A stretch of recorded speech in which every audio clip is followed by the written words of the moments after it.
कहानी लेखक की अपनी भावनाओं के द्वारा लिखी गई है। इस कहानी को सुनकर आप अपना मनोरंजन कर सकते हैं। इस कहानी में दर्शाए गए पात्र, उत्पादन और घटनाएं सभी काल्पनिक हैं। कहानी किसी भी व्यक्ति के भावनाओं, प्रथाओं और परंपराओं का अपमान नहीं करती है। ये कहानी पूरी तरह से काल्पनिक है। दोस्तों, सिर्फ आपसे एक ही रिक्वेस्ट है कि आप हमारी वीडियो को लाइक और सब्सक्राइब कर लिया कीजिए। धर धमाके की वजह से सौम्या और हीर की नींद भी खुल जाती है और दोनों ही उठकर बैठ जाते हैं। लेकिन जैसे ही वो उठकर बैठे हैं तो सौम्या की नजर अपने हाथ पैर पड़ती है, जिसे देखो कंफ्यूज हो जाती है। हीर थोड़ा डरते हुए सौम्या से कहती है, ये क्या था सौम्या? ये एकदम से इतनी तेज आवाज कहाँ से आई? क्या शिप में कोई गड़बड़ हुई है? फिर जैसे ही वह सौम्या की ओर देखती है तो उसकी नजर भी सौम्या के हाथ पर जाती है, जिसमें इस वक्त हथकड़ी लगी हुई थी। तो जल्दी से अपनी तरफ से उठकर सौम्या की तरफ आती है और उसके हाथ को देखते हुए कहती है, ये किसने किया? सौम्या, पता नहीं, लगता है किसी ने मजाक किया है। तुम देखो तो यहीं कहीं इसकी चाबी पड़ी होगी। हीर, हाँ मैं देखती हूँ अब आगे। इतना कहकर वो जल्दी से रूम के चारों ओर उसे चाबी को ढूंढने लगते हैं, लेकिन उसे कहीं भी नहीं मिलती। उसके चलते बड़ी देखकर सौम्या उससे कहती है, एक काम करो, अपना हेयर पर निकाल कर मुझे, तो मैं इसको खोलने का ट्राई करती हूँ। हीर, हाँ, मैं अपना सिर हिलाते हुए चल जैसे अपने बालों से हेयर पर निकाल कर सौम्या को दे देती है। फिर वो जब उसे हेयर पिन को उस हथकड़ी की चाबी वाली जगह पर डालकर खोलने की कोशिश करती है तो वो नहीं खुलता है, जिसे देखो काफी हैरान रह जाती है, क्योंकि उसे हेयर पिन से ऐसी चीज खोलने की आदत थी और उसे अच्छी तरीके से आता था, लेकिन यह नहीं खोल रहा था, जिसकी वजह से उसे सिचुएशन की सीरियसनेस का अंदाजा होता है, क्योंकि उसने भी धमाके की आवाज सुनी थी, जिससे वह सुनकर तुरंत पहचान गई थी कि जरूर कोई बॉम्ब एक्सप्लोजन हुआ है। तो वो हीर को देखते हुए कहती है, हीर, एक काम करो, जल्दी से जो और आदि को बुला कर लो और उसे मेरे इस सिचुएशन के बारे में बताना, तो वह आ जाएगा। उसके बाद मानकर हीर जल्दी से कमरे से बाहर निकलती हैं और किंग को ढूंढने लगते हैं। बाहर आते ही उसके पर लट खड़ा जाते हैं, क्योंकि शिप काफी हिल रहा था और सारे लोग इधर से उधर भाग रहे थे। तभी उसे सामने से देवांश आता हुआ दिखाई देता है, तो उसे किंग के बारे में पूछता है। तो वह उसे बोलना है कि वो एक्सप्लोजन के बारे में पता करने के लिए शिप की दूसरी साइड गया हुआ है। उसकी बात सुनकर हीर भी उसी साइड जाने लगती है। दूसरी साइड जिस जगह पर इस वक्त एक्सप्लोजन हुआ था, किंग वहीं पर मौजूद था और सारी चीजों को देख रहा था, जिसे देख उसे अंदाजा हो गया था कि जरूर किसी ने यहाँ पर बम सेट किया है। और यह जानकर उसे बहुत ज्यादा गुस्सा आता है। उसे जगह पर ज्यादा नुकसान तो नहीं हुआ था, क्योंकि वो सब काफी अच्छे मटेरियल से बना हुआ था, जिसके वजह से उसकी बड़ी दीवारों को कुछ नहीं हुआ था। हाँ, उसे फॉर्म की वजह से अंदर की दीवारें जरूर टूट गए थे, लेकिन बाहर की मजबूत थी और अभी भी वैसे ही टिकी हुई थी।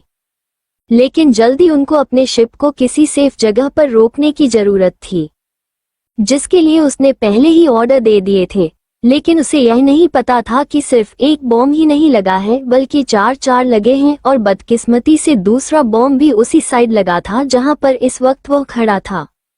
जब वहां से जाने के लिए मरता है और थोड़ा आगे ही बढ़ा था, तभी पीछे से एक और बम फटने की आवाज आती है, जिसकी वजह से वहां पर जितने भी लोग मौजूद थे सब लोग इधर उधर गिर पड़े थे और सभी को काफी चोटें भी आए थे। और जो लोग उसे फॉर्म के पास थे वह लोग तो ऑन द स्पॉट मर भी गए। लेकिन एक जो सबसे बड़े खतरे वाली बात थी वो ये थी कि इस दूसरे एक्सप्लोजन के वजह से बाहरी दीवारों में भी क्रैक आ गया था, जिसमें से धीरे धीरे पानी शिप के अंदर भरने लगा था, जिसे देख किंग, जिसे सर और हाथों में चोटें आई थी, वो जैसे तैसे खड़ा होता है और वही साइड में रखे एक माइक को लेता है जो कि पूरी शिप से कनेक्ट था। वो उसे खोलकर शिप में मौजूद सभी लोगों से कहता है, this is emergency, I repeat, this is emergency in the ship, please hear me, this is emergency, here is two bomb explosion in the ship, जिसकी वजह से शक में क्रैक गए हैं और पानी भरने लगा है शिप में। जितने भी लोग मौजूद हैं हम उनको सेफली निकाल लेंगे। सभी लोग बिना पहने किए शिप के ऊपरी हिस्से पर आए, जहां पर छोटे छोटे बोट लगे हुए हैं। कहां से हम सैफ अली आप लोगों को बाहर निकलेंगे? यहाँ पर जितने भी लोग मौजूद हैं प्लीज वो अपने से पहले लेडीज को बाहर निकालने की कोशिश करें और शांति से और जल्दी जल्दी ऊपर की ओर आए।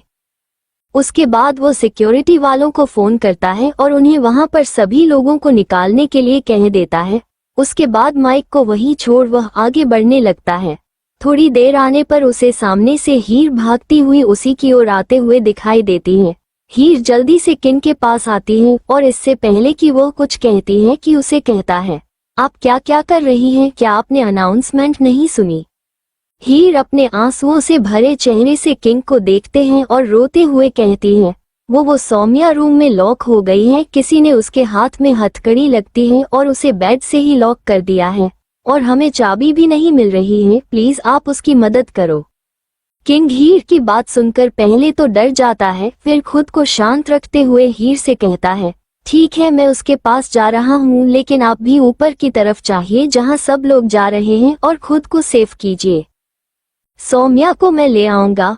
इतना कहकर वो जल्दी से भागता हुआ सौम्या के रूम की ओर चला जाता है।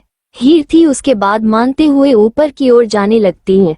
वो सिर्फ काफी बड़ा था जिसकी वजह से सभी लोगों को ऊपर जाने में थोड़ा टाइम लगने वाला था। इतने में तीसरा बॉम्ब भी फट जाता है, जो कि उसे और ही लगा था जी और सौम्या का रूम था और उससे थोड़ी दूरी पर ही फटा था, पर वो सौम्या के रूम से 3-4 फ्लोर नीचे था। लेकिन तीसरा बम फटने की आवाज से सारे लोग और भी ज्यादा पहने करने लगते हैं और भागते हुए और एक दूसरे को धक्का देते हुए ऊपर की ओर जाने लगते हैं और धक्का मुक्की की वजह से ज्यादातर लोगों को छोटे भी लगने लगते हैं और यह धक्का मुक्की करने वाले ज्यादातर सिर्फ में काम करने वाले लोग ही थे, क्योंकि गेस्ट तो कम थे, लेकिन क्योंकि शादी थी और उसकी तैयारी के लिए लोग भी ज्यादा थे। कुछ तो शिप के स्टाफ था, तो कुछ कैटरिंग वाले, तो कुछ डेकोरेशन वाले, कुछ मेकअप वाले, ऐसे ही काम करने वाले काफी लोग शिप में मौजूद थे। अब तक सौम्या के फैमिली वाले ही उसके फ्रेंड्स सब लोगों पर आ चुके थे। सिक्योरिटी वालों ने सबसे पहले गेस्ट को निकलना शुरू किया और उन्हें कुछ इंस्ट्रक्शन देकर छोटी छोटी बोर्ड में बैठकर समुद्र के पानी में छोड़ दिया। ऐसे ही जब वो बाकी लोगों को वोट पर बैठा रहे थे, उन्हें कुछ कुछ इंस्ट्रक्शन दे रहे थे। सब लोगों ने सौम्या के बारे में पूछा तो ही ने उन्हें बताया कि किंग सौम्या को लेकर आ ही रहा है और सब लोगों को ही किंग पर भरोसा था, इसलिए वह लोग वोट में बैठ गए। सीता जी और राजीव जी ने तो वोट में बैठने से साफ मना कर दिया था। उन्होंने कहा कि जब तक सौम्या नहीं आती वह लोग नहीं बैठेंगे, लेकिन माहिर और मिहिर और देवांश तीनों की जिद और जबरदस्ती करने पर वह बैठ गए और नीचे समुद्र में छोटी बोर्ड पर बैठते ही वह लोग ऊपर की तरफ देखने लगे और सौम्या के आने का वेट करने लगे। वही सौम्या के रूम में किंग जल्दी से भागता हुआ आया और अंदर आते ही उसे सौम्या को देखा, जिसने उसे हथकड़ी को खोलने की सारी कोशिश कर ली थी, लेकिन वो खुल ही नहीं रही थी। वो जल्दी से उसके पास आया और उसने उसे हथकड़ी को देखा, जो दिखने में थोड़ी अलग लग रही थी। उसने सौम्या को वहीं बैठकर बैठने के लिए कहा और उसका हाथ एक साइड किया और अपने हाथ में पड़े हथौड़े से और हथकड़ी पर मरने लगा। तभी चौथा बॉम्ब भी फट गया। अब तो उसे शिप में पानी तेजी से भरने लगा था और उस रूम में भी पहुंचने लगा था। सौम्या जैसी अपने रूम में पानी देखते हैं तो उसके दिल तेजी से धड़कने लगता है और वह बार बार किंग को देख रही थी, जो पूरी जान लगाकर उसे हथकड़ी पर मार रहा था, लेकिन वो तो टूटने का नाम ही नहीं ले रही थी। तो वही शिव के बाहर छोटे छोटे वोट में मौजूद सीता जी और राजीव जी का तो रो रो कर पूरा हाल हो रहा था और उनके साथ ही उनके सभी फ्रेंड्स भी, उसके भाई, सब लोग, क्योंकि वो लोग सामने उसे शिव को पानी में डूबते हुए देख पा रहे थे, क्योंकि व्हाट्सएप धीरे धीरे पानी के अंदर जा रही थी और सौम्या का अब तक कोई भी नामो निशान वो लोग नहीं देख रहे थे। वो लोग वही बाहर पहुंच में बैठे सो से सौम्या और किंग के नाम को बुला रहे थे। तुम्हें सौम्या के रूम के अंदर किंग लगातार ही और हथौड़े से उसे हथकड़ी को मारे जा रहा था। तभी उन्हें दरवाजे से किसी की आवाज आए तो दोनों ही उसे और देखते हैं, जहां पर इस वक्त टीना उस वेट्रेस के ड्रेस में खड़ी थी और उन दोनों को ही देखकर हंस रही थी। उसे देखते हैं सौम्या, जो अब तक डर रही थी, गुस्से में भर जाती है और चिल्लाते हुए कहती है, तो ये सब तुम्हारा किया धरा है, क्यों किया तुमने ये सब? तुम्हें क्या लगता है तुम ये सब करके बच जाओगे? मैं तुम्हें मार दूंगी। टीना, तुम्हें क्या लगता है मैं तुम्हारे धमकाने से डर जाऊंगी और मुझे मरने से डर लगता है? अगर मुझे मरने से डर लगता है ना तो मैं यहाँ आती ही नहीं। किंग बिना टाइम वेस्ट किया जल्दी से टीन के पास पहुंचता है और खींचकर एक थप्पड़ उसके गालों पर दे मारता है, जिससे टीना एक साइड गिर जाती है। वह जल्दी से उसके कपड़ों में उसे हथकड़ी की चाबी ढूंढने लगता है, लेकिन उसे नहीं मिलती, तो वह कस के टीन के गालों को पकड़ता है और उसे अपने दांत पीसते हुए कहते हैं, इसकी चाबी कहाँ है? टीना कुछ सोचने की एक्टिंग करते हुए कहती है, चाबी वह तो, हाँ याद आया, वो तो मैं फेंक दी। किंग, कहाँ पर की है तुमने चाबी? क्योंकि बात सुनकर टीना जोर जोर से हंसने लगते हैं और हंसते हुए ही कहती है, वह तो मैं सब समुद्र में फेंक दी। अब तुम इस सौम्या को कैसे खोलोगे? एक काम करो, जो तुम इसको छोड़कर यहाँ से चले जाओ, ये तो मारेगी ही, तुम्हें क्यों मरना है? नहीं ना तो तुम जाओ, इसको नहीं छोड़ दो। टीना की बात सुनते ही किंग और सौम्या के तो हाथ पर ही ठंडा हो जाते हैं, क्योंकि दोनों ने ही उसे हथकड़ी को खोलने की कोशिश कर ली थी, लेकिन उन दोनों से ही नहीं खुल रही थी। अब तो उन्हें चाबी भी मिलने से रही। किंग गुस्से में टीन की गर्दन पकड़ता है और उसे ले जाकर दीवार पर दे मारता है, जिसकी वजह से टीन के सर से खून बहने लगता है और वह वहीं पर गिर जाती है। किंग जल्दी से समय के पास आता है और उसे कसकर अपने गले लगा लेता है। उसके ऐसा करने पर सौम्या भी उसको अपने गले लगा लेती है। अब तक पानी उनके कमर तक आ चुका था। उसे पानी को देखते हुए सौम्या किंग से कहती है, आदि आप प्लीज जाओ यहाँ से, आप अपनी जान बचाओ, क्योंकि मैं यहाँ से नहीं आ सकती, प्लीज आप अपनी जान बचाओ। किंग उसके गले लगे हुए हैं, कहता है, बिल्कुल नहीं, अगर बचेंगे तो सामने बचेंगे और अगर मारेंगे तो साथ में। क्योंकि बात सुनकर सॉन्ग ने जो अब तक बड़ी मुश्किल से आंसू रोके हुए थे, वह तेजी से बहने लगते हैं और वह रोने लगते हैं। उसके रोने से किंग की आंखों से भी आंसू बहने लगते हैं। उससे थोड़ा दूर होता है और उसकी आंखों से आंसू पहुंचता है। उसके बाद जल्दी से अपने होंठ उसके होठों पर रख उसे किस करने लगता है। तभी उन्हें एक झटका लगता है और दोनों एक दूसरे से अलग होते हैं और चारों ओर देखते हैं तो पानी अब तक उनके कंधे तक आ चुका था, जिसे देख सौम्या किंग की ओर देखते हैं और कहती है, हाथी, मुझे आपको कुछ बताना है और मेरे पास ही आखिरी मौका है जब मैं आपको वह बात बता सकते हूँ। किंग, हाँ बोलो, मेरे पास भी तुम्हें बताने के लिए कुछ है। सौम्या, मैं सौम्या नहीं हूँ, मैं शिवांगी हूँ, एक अनाथ, एक चोर। मेरा एक्सीडेंट हुआ था और एक्सीडेंट होने के बाद जब मेरी आंख खुली तो मैं अपने आप को यहाँ पाया, सौम्या के शरीर में। आप यकीन नहीं करेंगे, लेकिन इस वक्त ये सब कुछ जो भी चल रहा है यह एक नवल का हिस्सा है जिसमें मैं आकर फंस गई थी, लेकिन उसके बाद मुझे सब कुछ अच्छा लगने लगा और फिर मुझे आप मिले और मुझे आपसे प्यार हो गया। आई एम सॉरी आदि, मैंने आपको आज तक नहीं बताया, लेकिन यही सच है। किंग, मुझे पता है कि यह सच है। सौम्या हैरानी से किंग की ओर देखती है। टॉकिंग उसे देख हमें अपना सिर हिलता है और कहता है, जैसे तुम इस नॉवेल में आए हो, मैं भी उसी तरह इस नॉवेल में आया हूँ। जैसे तो मैं इस नॉवेल में विलन का किरदार मिला है, मुझे एक अननोन पसंद का मिला था जिसे कोई भी नहीं जानता। सौम्या जैसे जैसे किंग के पास सुन रहे थे वह हैरानी से क्योंकि और देख रहे थे। सौम्या, लेकिन अब क्या? अब हम जब यहाँ मर जाएंगे तो क्या सच में हम हमेशा के लिए मर जाएंगे? किंग, वो तो मुझे नहीं पता, लेकिन मारेंगे तो साथ में, और अगर यहाँ से निकाल कर कहीं जाना हुआ, सुबह एक दूसरे को ढूंढ कर रहेंगे। सौम्या, लेकिन कैसे? हम एक दूसरे को कैसे ढूंढेंगे? और क्या पता इसके पास हम सच में मर ही जाए। किंग, वो सब मुझे नहीं पता, लेकिन अगर यहाँ करने के बाद दोबारा से हम अपनी दुनिया में गए या कहीं भी गए, तुम्हें अपने हाथ पर एक शिव का टैटू बनाऊंगा जिससे तुम मुझे पहचान सकते हो। सौम्या अपने भरी हुई आंखों से किंग को देखते हैं और उसके गले लग जाती हैं और रोते हुए ही रहती हैं। तो ठीक है, मैं भी अपने गर्दन पर शिव का नाम लिखवाऊंगी, जिसकी मदद से आप मुझे पहचान पाएंगे। दोनों ही एक दूसरे की आंखों में देखते हैं। धीरे धीरे पानी उनके चेहरे से होते हुए ऊपर तक चला जाता है। उनके ऊपर पानी आते ही दोनों चटपटाने लगते हैं। सौम्या किंग को धक्का देकर बाहर निकालने की कोशिश करती है, लेकिन क्यों नहीं जाता, और वह सौम्या के पास आकर उसे जबरदस्ती हग कर लेता है। वही बाहर छोटी छोटी बोर्ड में बैठे सभी लोग और शिप को पानी के अंदर जाता हुआ देख रहे थे। अब तो सीता जी, हीर, राजीव जी, सौम्या के तीनों भाई, उसके सभी दोस्त, सब लोग सौम्या को आवाज देकर रोने लगते हैं, क्योंकि शिवपुरी पानी के अंदर जा चुकी थी और सौम्या और किंग का कोई नामो निशान ही ना वहां पर नहीं था। सीता जी तो वहीं बेहोश हो गई थी और उनके साथ हीर भी। राजीव जी को तो कोई होश ही नहीं था। वो तीनों भाई भी सपने में बैठे हुए थे और उनकी आंखों से लगातार आंसू बह रहे थे। तुम्हें सौम्या की सारी फीमेल फ्रेंड्स भी रो रो कर उन लोगों का भी बुरा हाल हो रखा था। दुबई, विहान, ध्रुव और आकाश तो समुद्र में ही कूद चुके थे और वही शिप की ओर जाने लगे थे, लेकिन वहां पर मौजूद सिक्योरिटी गार्ड ने उनको जबरदस्ती रोक लिया और बंद कर उनके वोट पर बैठा लिया ताकि वो लोग कुछ उल्टा सीधा ना करते जिसकी वजह से उनकी जान चली जाए, क्योंकि अब तक उनको यकीन हो गया था कि किंग और सौम्या को बचाना अब नामुमकिन है, क्योंकि शिप पूरी तरीके से पानी के अंदर जा चुकी है और इतनी देर पानी की में रहने के बाद कोई भी जिंदा तो नहीं रह सकता।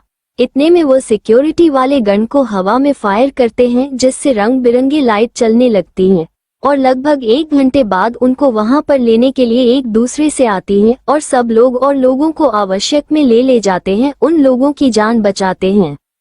वही शिप के अंदर सौम्या और किंग एक दूसरे के गले लगे हुए हिट हैं, क्योंकि किंग ने खुद को सौम्या से चादर की मदद से बांध लिया था और वो एक दूसरे से दूर ना जाता है। साथ ही उनके बॉडी पानी में इधर से उधर तैर रही थी, जिससे साफ पता लगाया जा रहा था कि दोनों ही आप इस दुनिया में नहीं रहे। एक हॉस्पिटल के वीवीआईपी रूम में एक लड़की बेड में लेटी हुई थी और जिसकी आंखें बंद थी, लेकिन धीरे धीरे उसकी बॉडी कांपने लगती है और वो अपने हाथ पैर मारना शुरू कर देती है। तभी उसे रूम में नज़र आती है और सामने लेते हुए लड़की को देखकर वो जल्दी से डॉक्टर को आवाज लगती है और उसे लड़की के पास जाकर उसके हाथ पैर पकड़ लेती है, क्योंकि वो बहुत तेज अपने हाथ पैर मार रहे थे जिससे कि उसे चोट भी लग सकती थी। उसे नर्स की आवाज को सुनकर डॉक्टर भागते हुए उसे रूम में आते हैं और जल्दी से उसे लड़की को चेक करने लगते हैं। उसके बाद जल्दी से वो उसे नर्स को इंजेक्शन तैयार करने को कहते हैं और नर्स जैसे ही डॉक्टर के हाथ में इंजेक्शन पड़ती है और वो डॉक्टर उसे लड़के के हाथ में लगाने वाला ही होता है, तो वो जो लड़की जल्दी से डॉक्टर के हाथ को पकड़ लेती है और अपनी आंखें खोलती है और सामने डॉक्टर को धक्का दे देती है, जिस डॉक्टर लड़खड़ाते हुए पीछे की ओर गिर जाता है। वो लड़की उसे नर्स को भी एक साइड को धक्का देती है और धीरे धीरे बैठने की कोशिश करती है। उसके बाद वो अपनी लाल आंखों से उसे डॉक्टर को देखते हैं और कहती है, तुम कौन हो और आदि कहाँ है? अच्छा, डॉक्टर जैसे ही उसे लड़की की आंखों को देखता है तो एक पल के लिए डर जाता है, क्योंकि उसकी आंखों में बेहद गुस्सा भरा हुआ था और आंखें एकदम ही लाल हो रखे थे। साथ ही उसके वो हरी आंखें जो जितनी सुंदर दिख रही थी उतने ही ज्यादा खतरनाक थे। उसे लड़की को जब वो डॉक्टर कोई जवाब नहीं देता तो वो लड़खड़ाते हुए अपनी जगह पर उठती है और उसे डॉक्टर के पास जाकर उसे चिल्लाते हुए पूछती है, मैंने कुछ पूछा है आपसे, कहाँ है मेरा आदि? अगर मैं यहाँ हूँ तो उसे भी यही होना चाहिए ना, बताते क्यों नहीं आदि कहाँ है?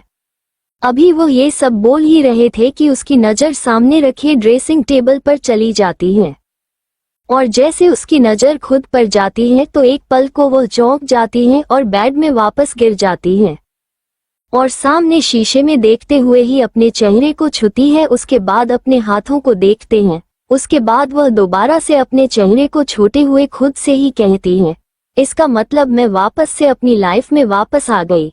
मतलब अब मैं सौम्या नहीं हूँ, अब मैं शिवांगी हूँ और मेरी फैमिली और आदि।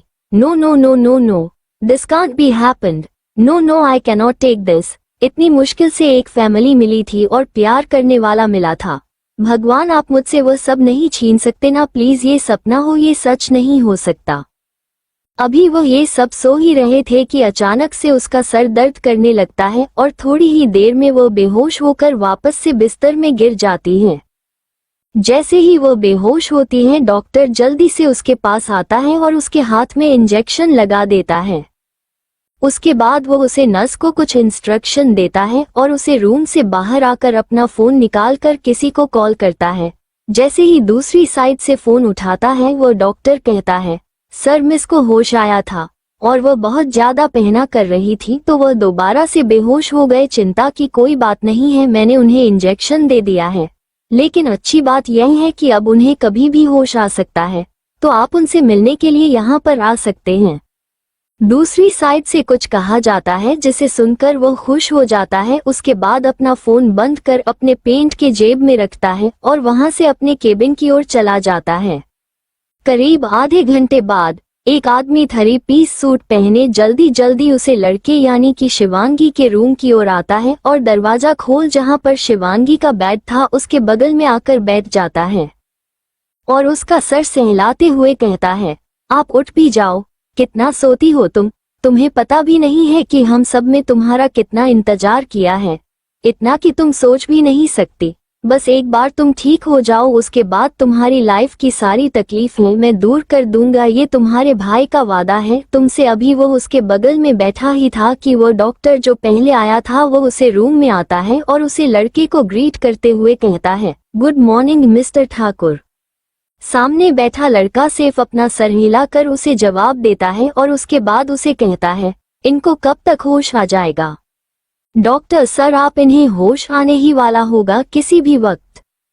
लेकिन सर, जब पहले इन्हें होश आया था तो ये बहुत ज्यादा पैनिक कर रहे थे। इन्हें देखकर ऐसा लग रहा था जैसे इनके साथ कुछ बुरा हुआ है, और ऐसे में पेशेंट जब इतने टाइम बाद होश में आते हैं तो हमें उनके साथ बहुत ही पेशेंस के साथ बिहेव करना होता है और बहुत ही प्यार से उन्हें सारी बातें समझनी होती हैं, जिससे कि उन्हें सारी चीज समझ में भी आ जाए और उन्हें ऐसा ना लगे कि वो किसी अनसेफ जगह पर हैं और उन्हें डर लगे। और जैसा कि आपने बताया था कि आपको नहीं पहचानती, तो हो सकता है कि यह आपसे बात करने में डरे, इसीलिए। बोलते बोलते वो डॉक्टर चुप हो जाता है क्योंकि सामने बैठा लड़का उसे अपनी डरावनी आंखों से घूर रहा था। वो जब देखा है कि डॉक्टर अब चुप हो गया है तो वो उसे वैसे ही घूरते हुए कहता है, तो तुम्हें लगता है कि मेरी बहन दक्ष ठाकुर की बहन उसे देखकर डरेगी और मैं उससे प्यार से बात नहीं कर सकता? डॉक्टर डरते हुए और हकलाते हुए उसे कहता है, नो नो नो सर, मेरे कहने का वह मतलब बिल्कुल भी नहीं था। मैं तो बस आपको यही कह रहा था कि। अभी उसने इतना कहा ही था कि उसकी नजर सामने शिवांगी पर जाती है जिसकी आंखें धीरे धीरे हिलने लगे थे और उसे होश आ रहा था। उसे पर नजर पड़ते ही डॉक्टर जल्दी से दक्ष की ओर देखते हुए कहता है, सर देखिए, मिस को होश आ रहा है। शिवांगी को होश में आता देख दक्ष जल्दी से उसके ओर मारता है और उसका हाथ पकड़कर बैठ जाता है और सामने बेटी शिवांगी को देखने लगता है जो धीरे धीरे अपनी आंखें खोलने की कोशिश कर रहे थे। वही शिवांगी को जैसे ही दोबारा से होश जाता है उसे थोड़ी देर पहले की सारी बातें याद आने लगती हैं, जिन्हें याद कर वो ये समझ आती है कि उसकी फैमिली और उसका आदि उससे दूर हो चुका है और वो अब असल दुनिया में दोबारा से शिवांगी बनकर आ चुकी है जिसमें वो अनाथ है और उसका कोई भी नहीं है। ये समझते हैं उसकी आंखों से आंसू बहने लगते हैं और वो बिना आवाज की यही रोने लगती है। तभी उसको अपने चेहरे पर किसी का हाथ महसूस होता है तो वह अपने बगल में देखती है जहां पर एक लड़का बैठा था और वह अपने हाथ से उसके चेहरे पर आ रहे आंसुओं को पोंछ रहा था। उसे देख शिवांगी जल्दी से उसका हाथ दूर खटकती है और बेड में बैठने की कोशिश करती है। वो लड़का यानी कि दक्ष उसके बैठने में मदद करना चाहता था लेकिन शिवांगी हाथ दिखाकर उसे रोक देती है। एक बार अच्छे से बैठ जाने के बाद शिवांगी दोबारा से दक्ष की ओर देखते हैं और कहती हैं, आप कौन हैं? उसका सवाल सुनकर दक्ष कुछ खाने ही वाला होता है कि तभी सौम्या उसे रोकते हुए कहती है, एक मिनट, आप तो। आपको मैंने कहीं देखा है लेकिन कहाँ? शिवांगी को बिल्कुल भी याद नहीं आ रहा था क्योंकि पिछले 4-5 सालों से तो वह उसे नोबेल में कैद थी, जिस वजह से उसकी रियल लाइफ के लोगों की यादें थोड़ी थोड़ी कम हो गई थी। दक्ष जब देखा है कि शिवांगी कैसे बोलते बोलते रुक गई है तो वह उसे कहता है, दक्ष ठाकुर, आई एम दक्ष ठाकुर। उसका नाम संतोष शिवांगी को कुछ याद आता है और वो दक्ष को देखते हुए कहती है, हाँ, आप तो वो फेमस बिजनेसमैन दक्ष ठाकुर हैं ना, जिनकी कंपनी इंडिया की टॉप 10 कंपनी में से एक है। उसके पास सुनकर दक्ष हाँ मैं अपना से हिला देता है और कुछ कहने वाला होता है कि शिवांगी दोबारा से उस सवाल पूछती है, लेकिन आप यहाँ क्या कर रहे हैं?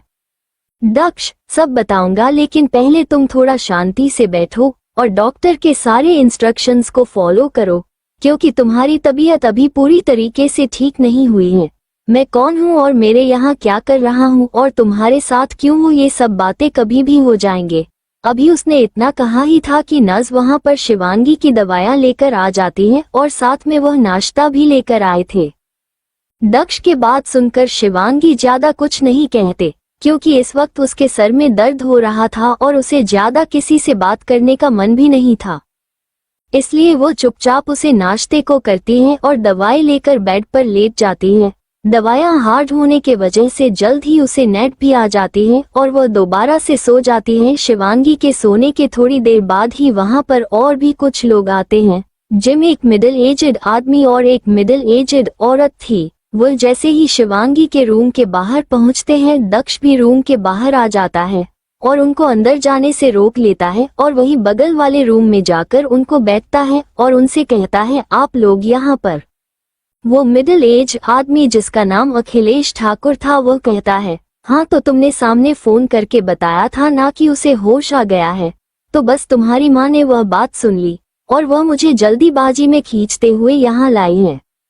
उसे आदमी की बात सुनते ही उसके बगल में बैठी औरत जो देखा तो 35 से 40 साल के बीच की लग रही थी, लेकिन उनकी रियल एज 45 से 50 के बीच में होगी, जिनका नाम जीता था, तुरंत कहती है, हाँ तो 6 महीने हो गए हैं हमें हमारी बेटी मिले हुए, लेकिन अब तक हम उससे बात तक नहीं कर पाए और उसे हमेशा हॉस्पिटल के बेड पर ही लेट देखा। अब जब उसे होश आया तो उससे मिलने का मेरा कितना मन था तुम्हें पता भी है, और तुम मेरे बेटे हो, बेटे बनकर ही रहा करो, ज्यादा मेरी सास बनने की जरूरत नहीं है और मुझ पर ऑर्डर चलाने की भी जरूरत नहीं है। गीता जी की बात सुनकर दक्षिणा में अपना सिर हिला देता है, लेकिन वो अपनी मॉम की बात को कहीं ना कहीं समझ भी रहा था, क्योंकि जितना वो अपनी बहन से मिलने के लिए जल्दीबाजी में हॉस्पिटल आया था तो उसके मन तो कितनी ज्यादा अपनी बेटी से मिलने के लिए डेस्परेट होगी, वो ये बात को समझ सकता था। वो उनकी बात का जवाब देते हुए कहता है, दरअसल अभी तक मैं शिवांगी को हमारे रिलेशन के बारे में नहीं बताया है, क्योंकि डॉक्टर ने बताया कि जैसे ही उसे होश आया तो वह पहले करने लगे थे, इसीलिए मैंने उसे फिलहाल कोई भी शॉपिंग न्यूज ना देने के बारे में सोचा, क्योंकि कहीं ऐसा ना हो कि यह बात पता चलते हैं उसे एक और शौक लगे और उसके तबीयत फिर से बिगड़ जाए। एक बार वो स्टेबल हो जाए उसके बाद हम उसे सब कुछ बता देंगे। गीता जी, क्या तुमको डॉक्टर ने बताया कि हम उसे यह बात कब तक बता सकते हैं?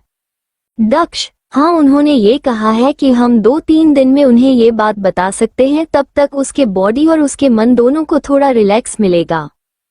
और उसने ऑलरेडी मुझे देख लिया है और मैंने उसे अपना नाम भी बता दिया है, लेकिन मैंने उसे अपना रिलेशन डिस्क्लोज नहीं किया। लेकिन जैसे ही मैंने उसे बताया तो उसके दिमाग में बहुत सारे सवाल चल रहे थे, इसलिए मैंने उसका ध्यान दूसरी तरफ कर दिया और उसे नष्ट करवा कर सुला दिया है। फिलहाल वो आराम कर रही है, तो मैं सोच रहा हूँ अगर सब कुछ ठीक रहा तो कल सुबह हम उसे सारी बातें सही से समझा देंगे। अखिलेश जी थोड़ा डरते हुए और चिंता में बोले, अगर उसने हमें माफ नहीं किया तो, अगर हमारे बेटे ने हमारे साथ घर चलने से मना कर दिया तो? दक्ष, डॉन टी वरी पापा, मुझे लगता है वो हम सबको एक्सेप्ट कर लेंगे। वैसे भी सालों पहले जो हुआ था उसमें आप लोगों के कोई भी गलती नहीं थी, इसीलिए मुझे नहीं लगता वो आप लोगों से नाराज होगी।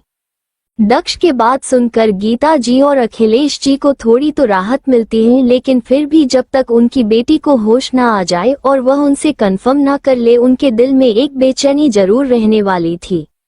तो दोस्तों, क्या लगता है आपको अखिलेश जी किस बारे में बात कर रहे हैं और शिवांगी उनसे क्यों नाराज होगी? आखिर ऐसी कौन सी बात है जिस वजह से शिवांगी को उनसे नाराज होना चाहिए? दक्ष से बात करने के बाद अखिलेश जी और गीता जी दोनों ही हजरत करते हुए शिवांगी के रूम में चले गए, और क्योंकि शिवांगी इस वक्त सोए थे इसीलिए दक्ष ने उन्हें जाने दिया, क्योंकि उसे पता था कि जब शिवांगी को होश आया था तो उसने कैसे रिएक्ट किया था, इसलिए फिलहाल में सोई थी तो उसने अपने माँ और पापा दोनों को ही उससे मिलने जाने दिया। आखिर वो उनकी बेटी थी तो वह उनको उससे मिलने से कैसे रोक सकता था। अखिलेश जी और गीता जी जैसे ही रूम में आए, उन्होंने अपनी बेटी शिवांगी को बेड में सोया हुआ देखा, जो दवाइयां की वजह से गहरी नींद में सोई हुई थी। दोनों ही उसके दोनों साइड में जाकर अगल बगल बैठ गए और अखिलेश जी प्यार से उसका कर सहलाने लगे। तभी गीता जी ने उसका हाथ अपने दोनों हाथ के बीच में फंसा लिया और उसके चेहरे को एक तक देखने लगी। उनका यह अपनापन कहीं ना कहीं शिवांगी को महसूस हो रहा था, इसलिए उसके चेहरे पर ना चाहते हुए भी नींद में ही स्माइल आ गई। सभी दरवाजा खुला और दक्ष अंदर आया तो उसने अपने माँ और पापा को अपनी बहन को ऐसे प्यार करते हुए देखा तो वह भी वही साइड में रखे सोफे पर जाकर बैठ गया और अपना फोन निकालकर अपना ऑफिस का काम करने लगा।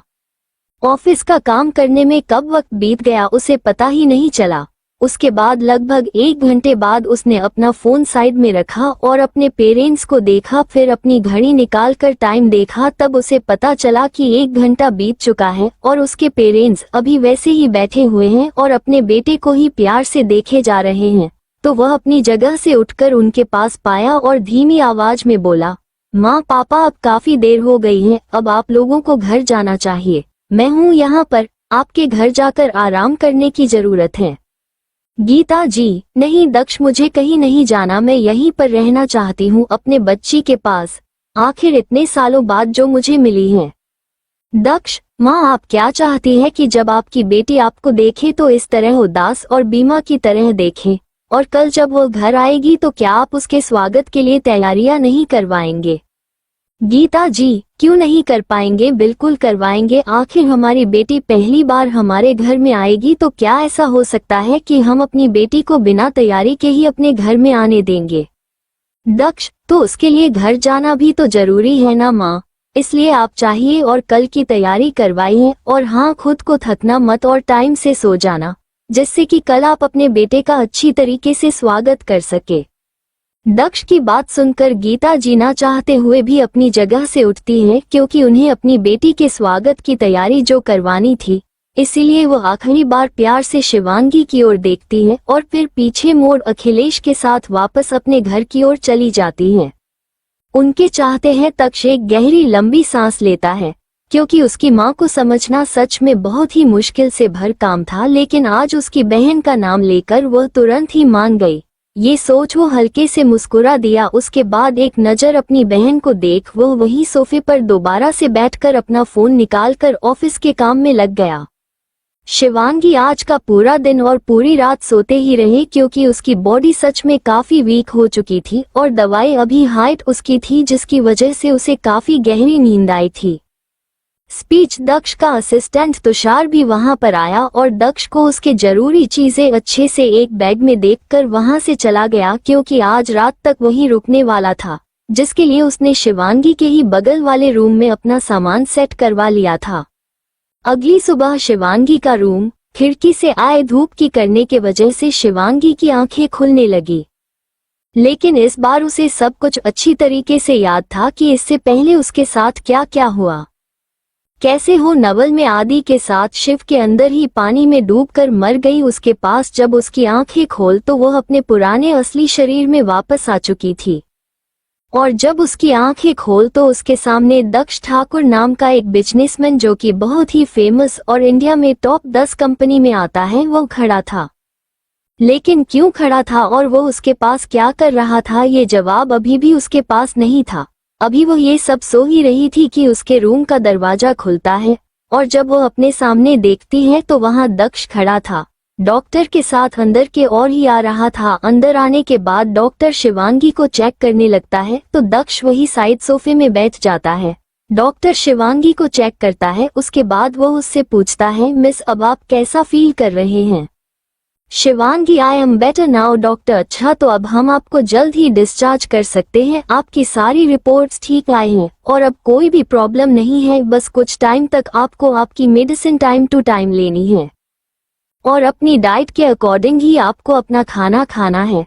उसके बाद आप अपने डेली रूटीन में वापस आ सकते हैं, लेकिन साथ ही आपको एक्सरसाइज करने की भी जरूरत है, क्योंकि पिछले 6 महीना से अब कोमा में थी, इसलिए आपकी बॉडी को इस वक्त थोड़ी बहुत एक्सरसाइज की जरूरत पड़ने वाली है। अगर आप अगले 1 महीने तक अपना अच्छे से ख्याल रखेंगे तो उसके बाद आप अपने डेली रूटीन में वापस से आ सकते हैं। उसके पास डॉक्टर शिवांगी को और भी कुछ चीज समझता है, उसके बाद वो वहां से वापस चला जाता है। उसके जाने के बाद शिवांगी की नजर दक्ष पर जाती है, जो उसे ही ध्यान से देख रहा था। उसकी नजर खुद पर पड़ते देख शिवांगी को थोड़ा अजीब लगता है, तो वह उसे अपनी नजरें हटा लेती है। उसे खुद पर से अपनी नजर को हटाता देख दक्ष खड़ा होता है और उसके सामने जाकर खड़ा हो जाता है। जब शिवांगी देखी है तो वह उसके सामने खड़ा है तो वह भी उसकी ओर देखते हुए उससे पूछती है, मिस्टर ठाकुर क्या आप बताएंगे प्लीज कि आप यहाँ पर क्या कर रहे हैं, और मेरा तो एक्सीडेंट हुआ था तो फिर मैं अस्पताल तक कैसे पहुँचे।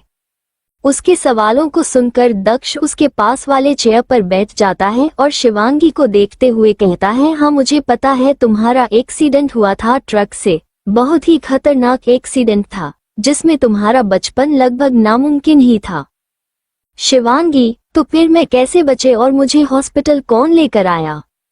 दक्ष, मैं लेकर आया था। उसके बाद सुनते ही शिवांगी उसकी ओर देखने लगती है, जैसे पूछ रही हो कि उसने उसकी मदद क्यों की। दक्ष पर उसकी आंखों में उठ रहे सवालों को समझ जाता है तो वह अपनी बात उसके सामने रखता है, दरअसल जब तुम्हारा एक्सीडेंट हुआ था तो वहां पर बहुत भीड़ और ट्रैफिक इकट्ठा हो गया था।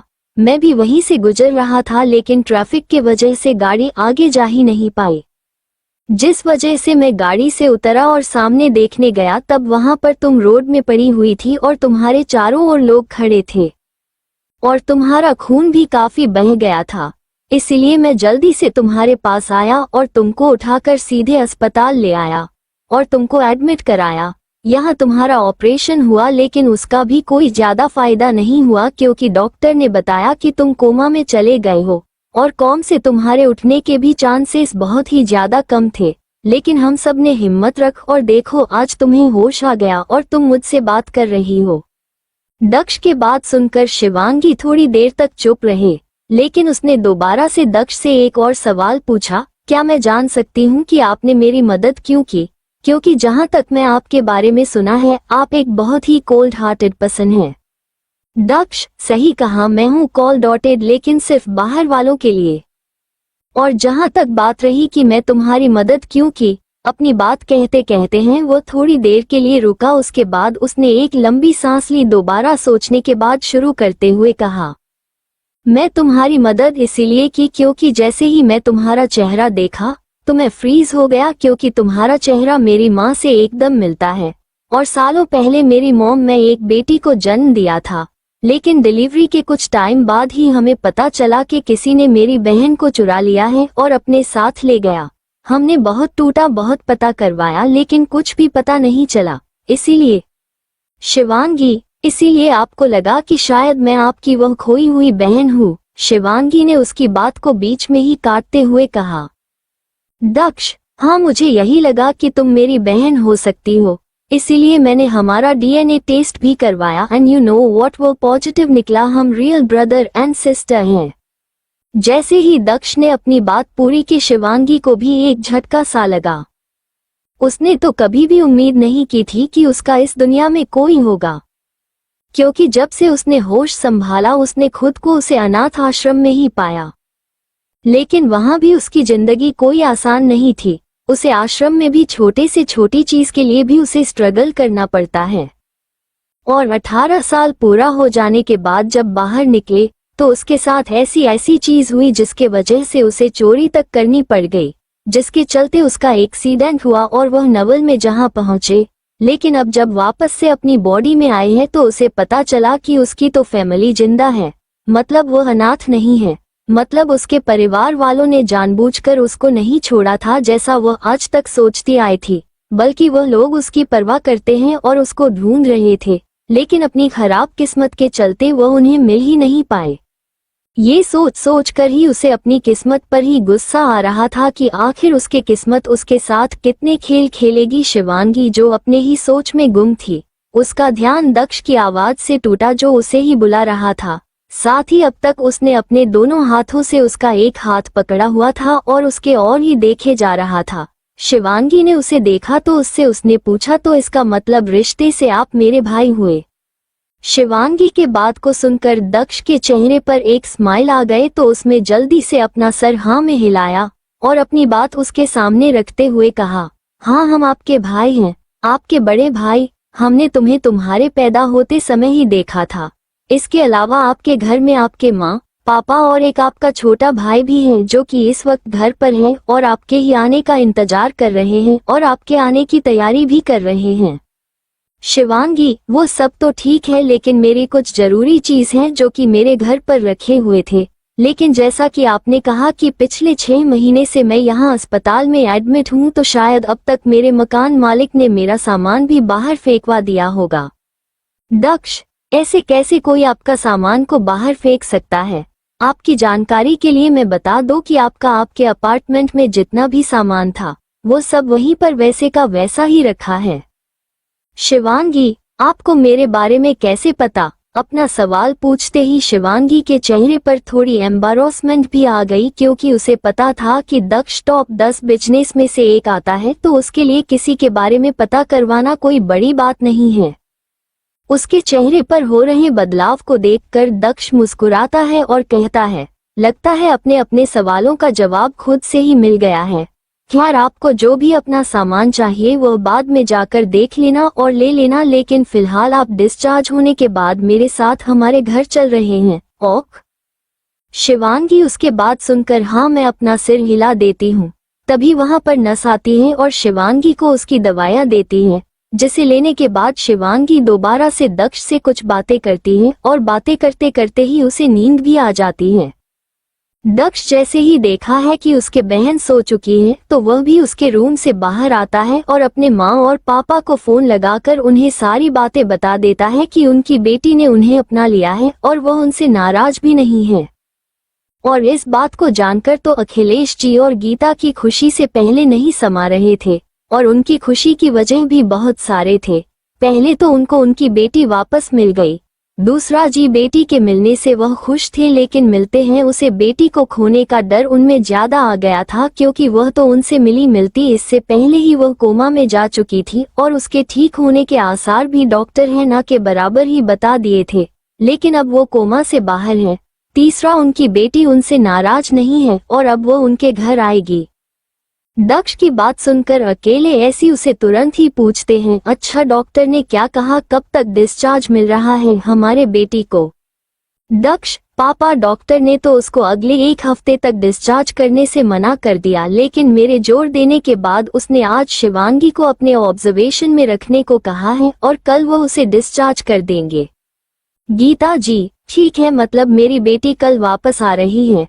दक्ष, तुम एक काम करो, डॉक्टर से उसके जरूरत की सारी चीज घर पर ही तो मंगवा लो, ताकि उसे कोई भी परेशानी ना हो और जो भी मेडिकल ट्रीटमेंट की उसकी जरूरत पड़े वह घर से ही हो जाए। और हाँ, उसके लिए एक नर्स और एक डॉक्टर को भी अरेंज करवा दो, जिससे कि वो घर से ही हमारी बेटी को मॉनिटर कर सके। दक्ष, माँ बिल्कुल भी चिंता मत ले, मैंने सारी तैयारी पहले ही करवा दी है, बस आप शिवांगी के घर आने की तैयारी कीजिए।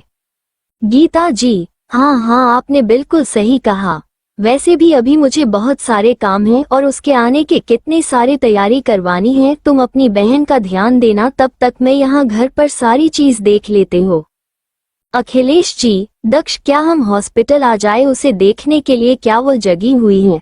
अगर वह जाग रही है तो हमारी उससे बात करवाओ ना, या फिर इससे अच्छा है हम हॉस्पिटल ही आ जाते हैं। दक्ष, नो पापा, वो सो रही है और फिलहाल उसकी दवाइयाँ बहुत हैवी है, इसीलिए वो जल्दी उठना भी नहीं वाली, इसीलिए आप यहाँ मत आइए। अच्छा, मुझे ऑफिस का कुछ काम करना है, मैं वह करता हूँ और आपसे बाद में बात करता हूँ, इतना कहकर को फोन कट कर देता है। अब आगे शिवांगी गहरी नींद में बिस्तर पर सोई हुई थी। उसे एक आवाज आती है जिसकी वजह से उसकी नींद टूट जाती है और उसकी आंख खुलती है।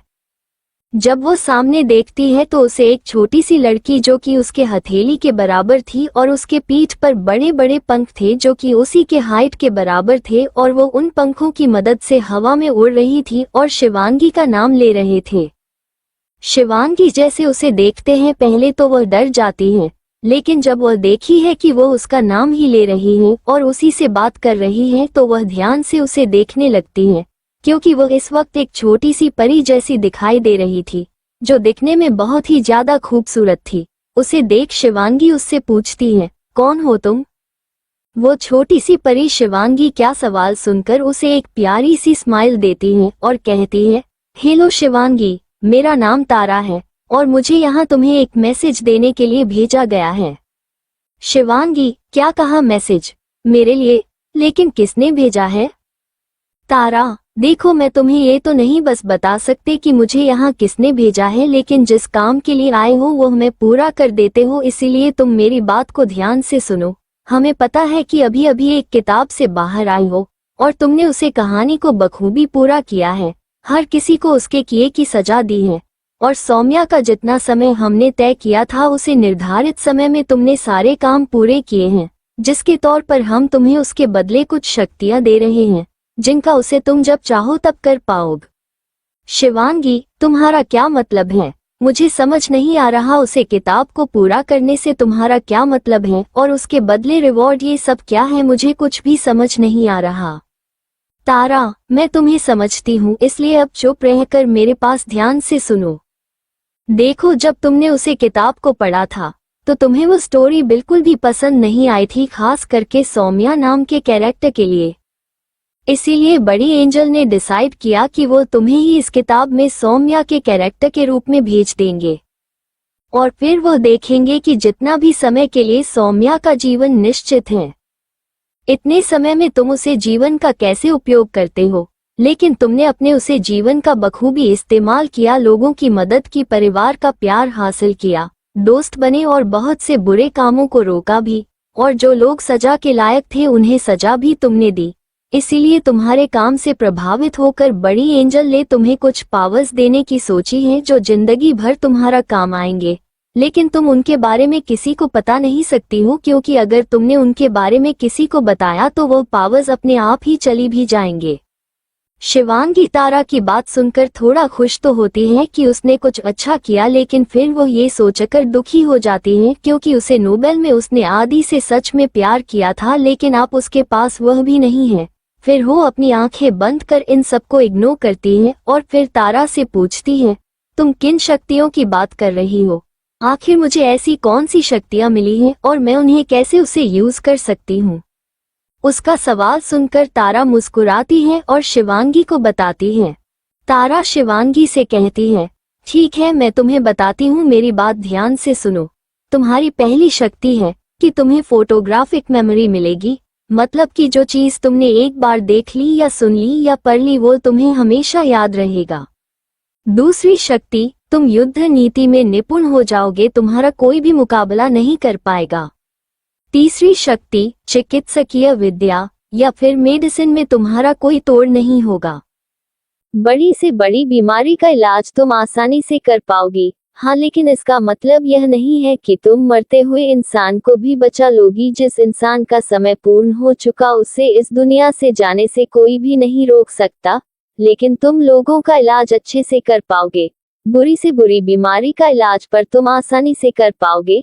चिकित्सा की जानकारी की सहायता से तुम लोगों की मदद कर पाओगी और तुम्हें इस क्षेत्र के बहुत से तरीकों का ज्ञान होगा, जैसे आयुर्वेदिक, मॉडर्न मेडिसिन और एक्यूपंक्चर जैसे तरीकों में तुम निपुण होगी। चौथी शक्ति, संगीत। तुम्हें माता सरस्वती का आशीर्वाद मिला है, हर तरीके के संगीत में तुम्हें महारत हासिल होगी, चाहे वो गायन कला हो या फिर किसी भी वाद्य यंत्र को बजाने की कला। पांचवी, तुम्हें इस दुनिया की सभी तरीके की भाषाओं की भी जानकारी होगी, जिन्हें तुम समझ और बोल दोनों पाओगे। इसके अलावा पाक कला, चित्रकारी, मेरा मतलब कुकिंग और पेंटिंग की कलाएं भी तुम अच्छी तरह से कर पाओगे। इतना कहकर तारा चुप हो जाती है और शिवांगी को देखने लगती है, जो अपना मुंह खोल बस उसे ही सुने जा रही थी। उसका ऐसा रिएक्शन देखा तारा को हंसी आती है। उसके बाद तो शिवांगी से कहती है, मेरा काम अब यहाँ पर खत्म हुआ, इसलिए अब मैं जा रही हूँ। और हाँ, एक बात और, ये शक्तियाँ तुमको अच्छे काम करने पर मिली हैं, इसीलिए इन शक्तियों का प्रयोग भी तुम अच्छे कामों के लिए ही करोगी, क्योंकि अगर इन शक्तियों का प्रयोग तुमने गलत कामों में किया तो भी तुमसे ये शक्तियाँ छीनी जा सकती हैं, इसलिए इन शक्तियों का प्रयोग सोच समझकर करना। इतना कहकर तारा वहां से गायब हो जाती है। थे शिवांगी उसे जोर जोर से आवाज लगने लगती है, अरे मेरी बात सुनो, कहाँ हो तुम? सुनो, मुझे तुमसे कुछ पूछना है, कहाँ हो तुम? मेरी बात सुनो। तभी शिवांगी को महसूस होता है कि कोई उसे कंधे से पकड़कर हिला रहा है, तो वह झटके से अपनी आंखें खोलती है तो उसे अपने सामने दक्ष दिखाई देता है, जो उसे ही उठाने की कोशिश कर रहा था और कह रहा था, शिवांगी उठो, क्या हुआ तुम्हें? शिवांगी जैसे दक्ष को देखती है तो वो उसे इग्नोर कर इधर उधर देखने लगती है। जा उसे तारा दिखाई दी थी, लेकिन तभी उसे एहसास होता है कि वो एक सपना था। अभी वो ये सब सो ही रही थी कि तभी उसे दक्ष की दोबारा से आवाज आती है, क्या बात है शिवांगी, क्या तुमने कोई बुरा सपना देखा? उसकी आवाज सुनकर शिवांगी अपने सेंस में आती है और दक्ष को देखकर कहते हैं, हाँ एक्चुअली मुझे सपना आया था, सॉरी क्या मैं तुम्हें डिस्टर्ब किया? दक्ष, नहीं नहीं बिल्कुल नहीं, मैं तो बस तुम्हें देखकर थोड़ा सा परेशान हो गया था। शिवांगी, सॉरी मुझे आपको परेशान करने का कोई इरादा नहीं था। दक्ष, कोई बात नहीं, तुम मेरी बहन हो और तुम्हें मुझे परेशान करने का पूरा पूरा हक है, और बहन अपने भाई को परेशान नहीं करेंगे तो और कौन करेगा? शिवांगी, अच्छा तो ठीक है, मैं आपको बहुत परेशान करूंगी, लेकिन फिर बाद में शिकायत मत करना कि मैं आखिर आपको इतना क्यों परेशान कर रही हूँ। उसके बाद सुन दक्ष मुस्कुराता है और कहता है, नहीं करूंगा, आई प्रॉमिस। अच्छा तो मैं भूख लगी होगी ना, काफी देर से सो रही हो तुम, मैं तुम्हारे खाने के लिए कुछ मंगवाता हूँ। इतना कहकर दो सीधे वहां से बाहर निकल गया।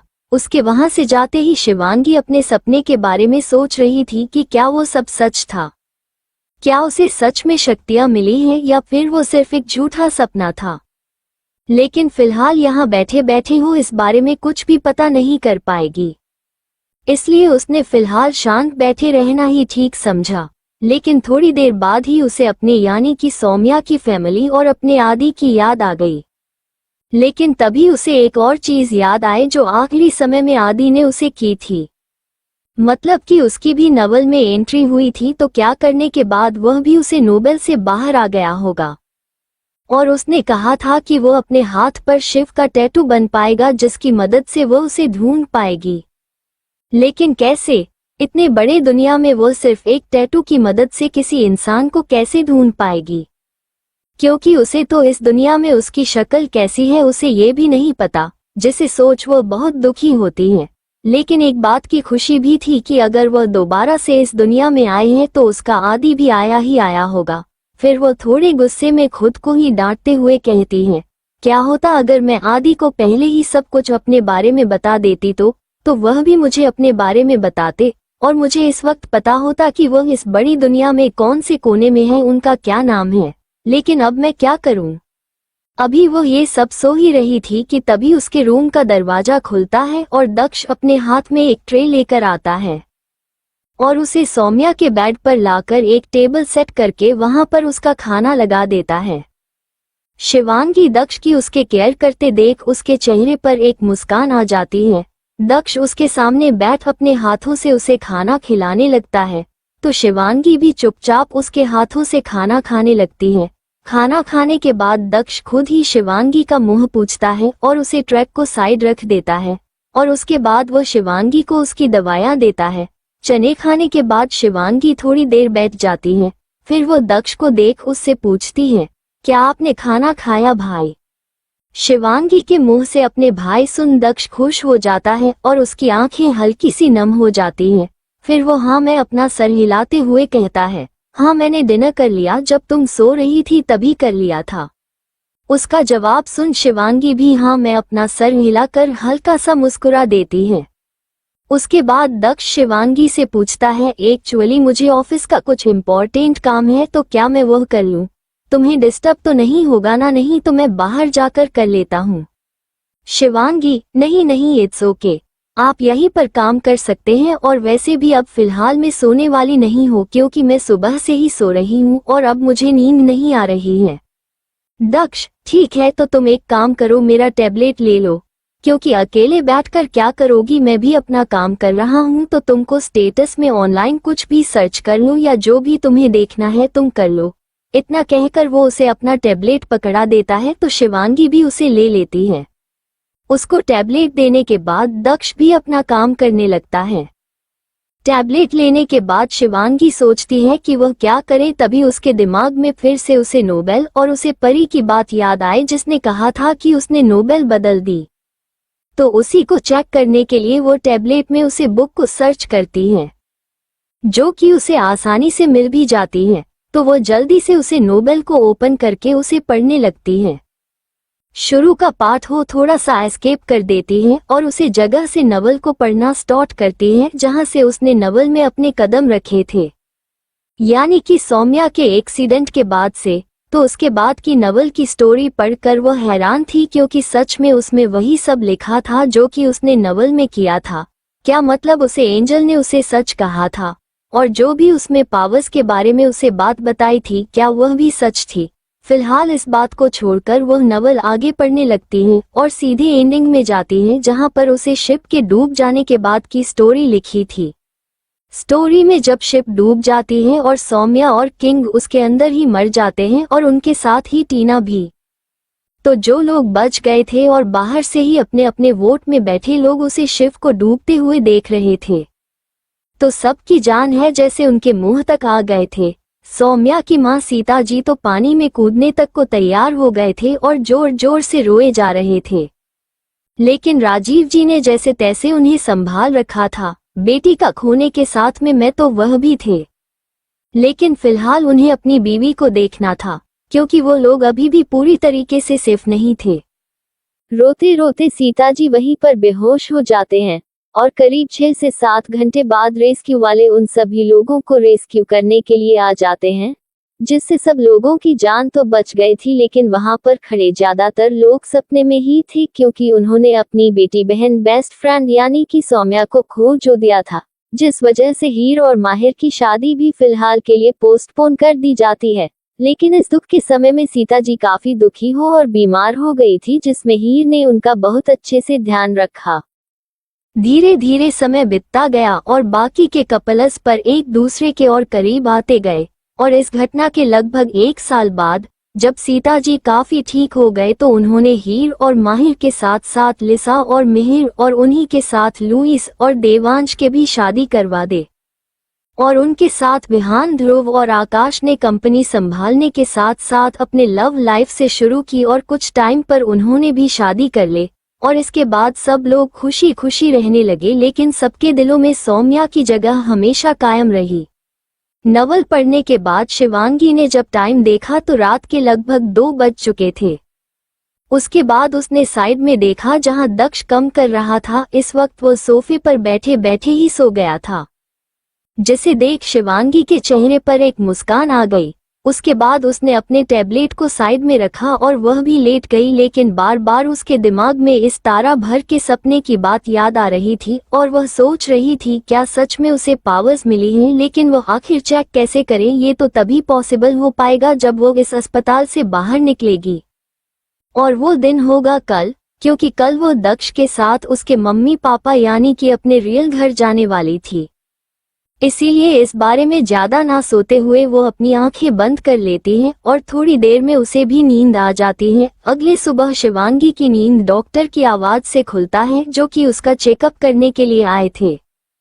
शिवांगी को चेक करने के बाद डॉक्टर उससे कुछ क्वेश्चन पूछते हैं और अपने तसल्ली हो जाने के बाद वो दक्ष से कहते हैं, मिस्टर ठाकुर अब अपने अपने साथ घर लेकर जा सकते हैं, लेकिन याद रखेगी आप जूनियर डॉक्टर को जरूर बुला लेना क्योंकि इनके साथ फिलहाल एक डॉक्टर का रहना जरूरी है, कम से कम 1 हफ्ते के लिए तो है ही, बाकी का इनका काम तो नर्स ही करवा देगी, लेकिन उससे भी आपको कम से कम 15 दिन के लिए रखना ही पड़ेगा। 15 दिन के बाद मिस ठाकुर अपने डेली रूटीन पर आ सकती हैं, लेकिन बिना अपनी बॉडी को ज्यादा स्ट्रेस दिए। बस कुछ जरूरी चीज है जिनका आपको ध्यान रखना है, बाकी किसी चीज की चिंता करने वाली कोई बात नहीं है।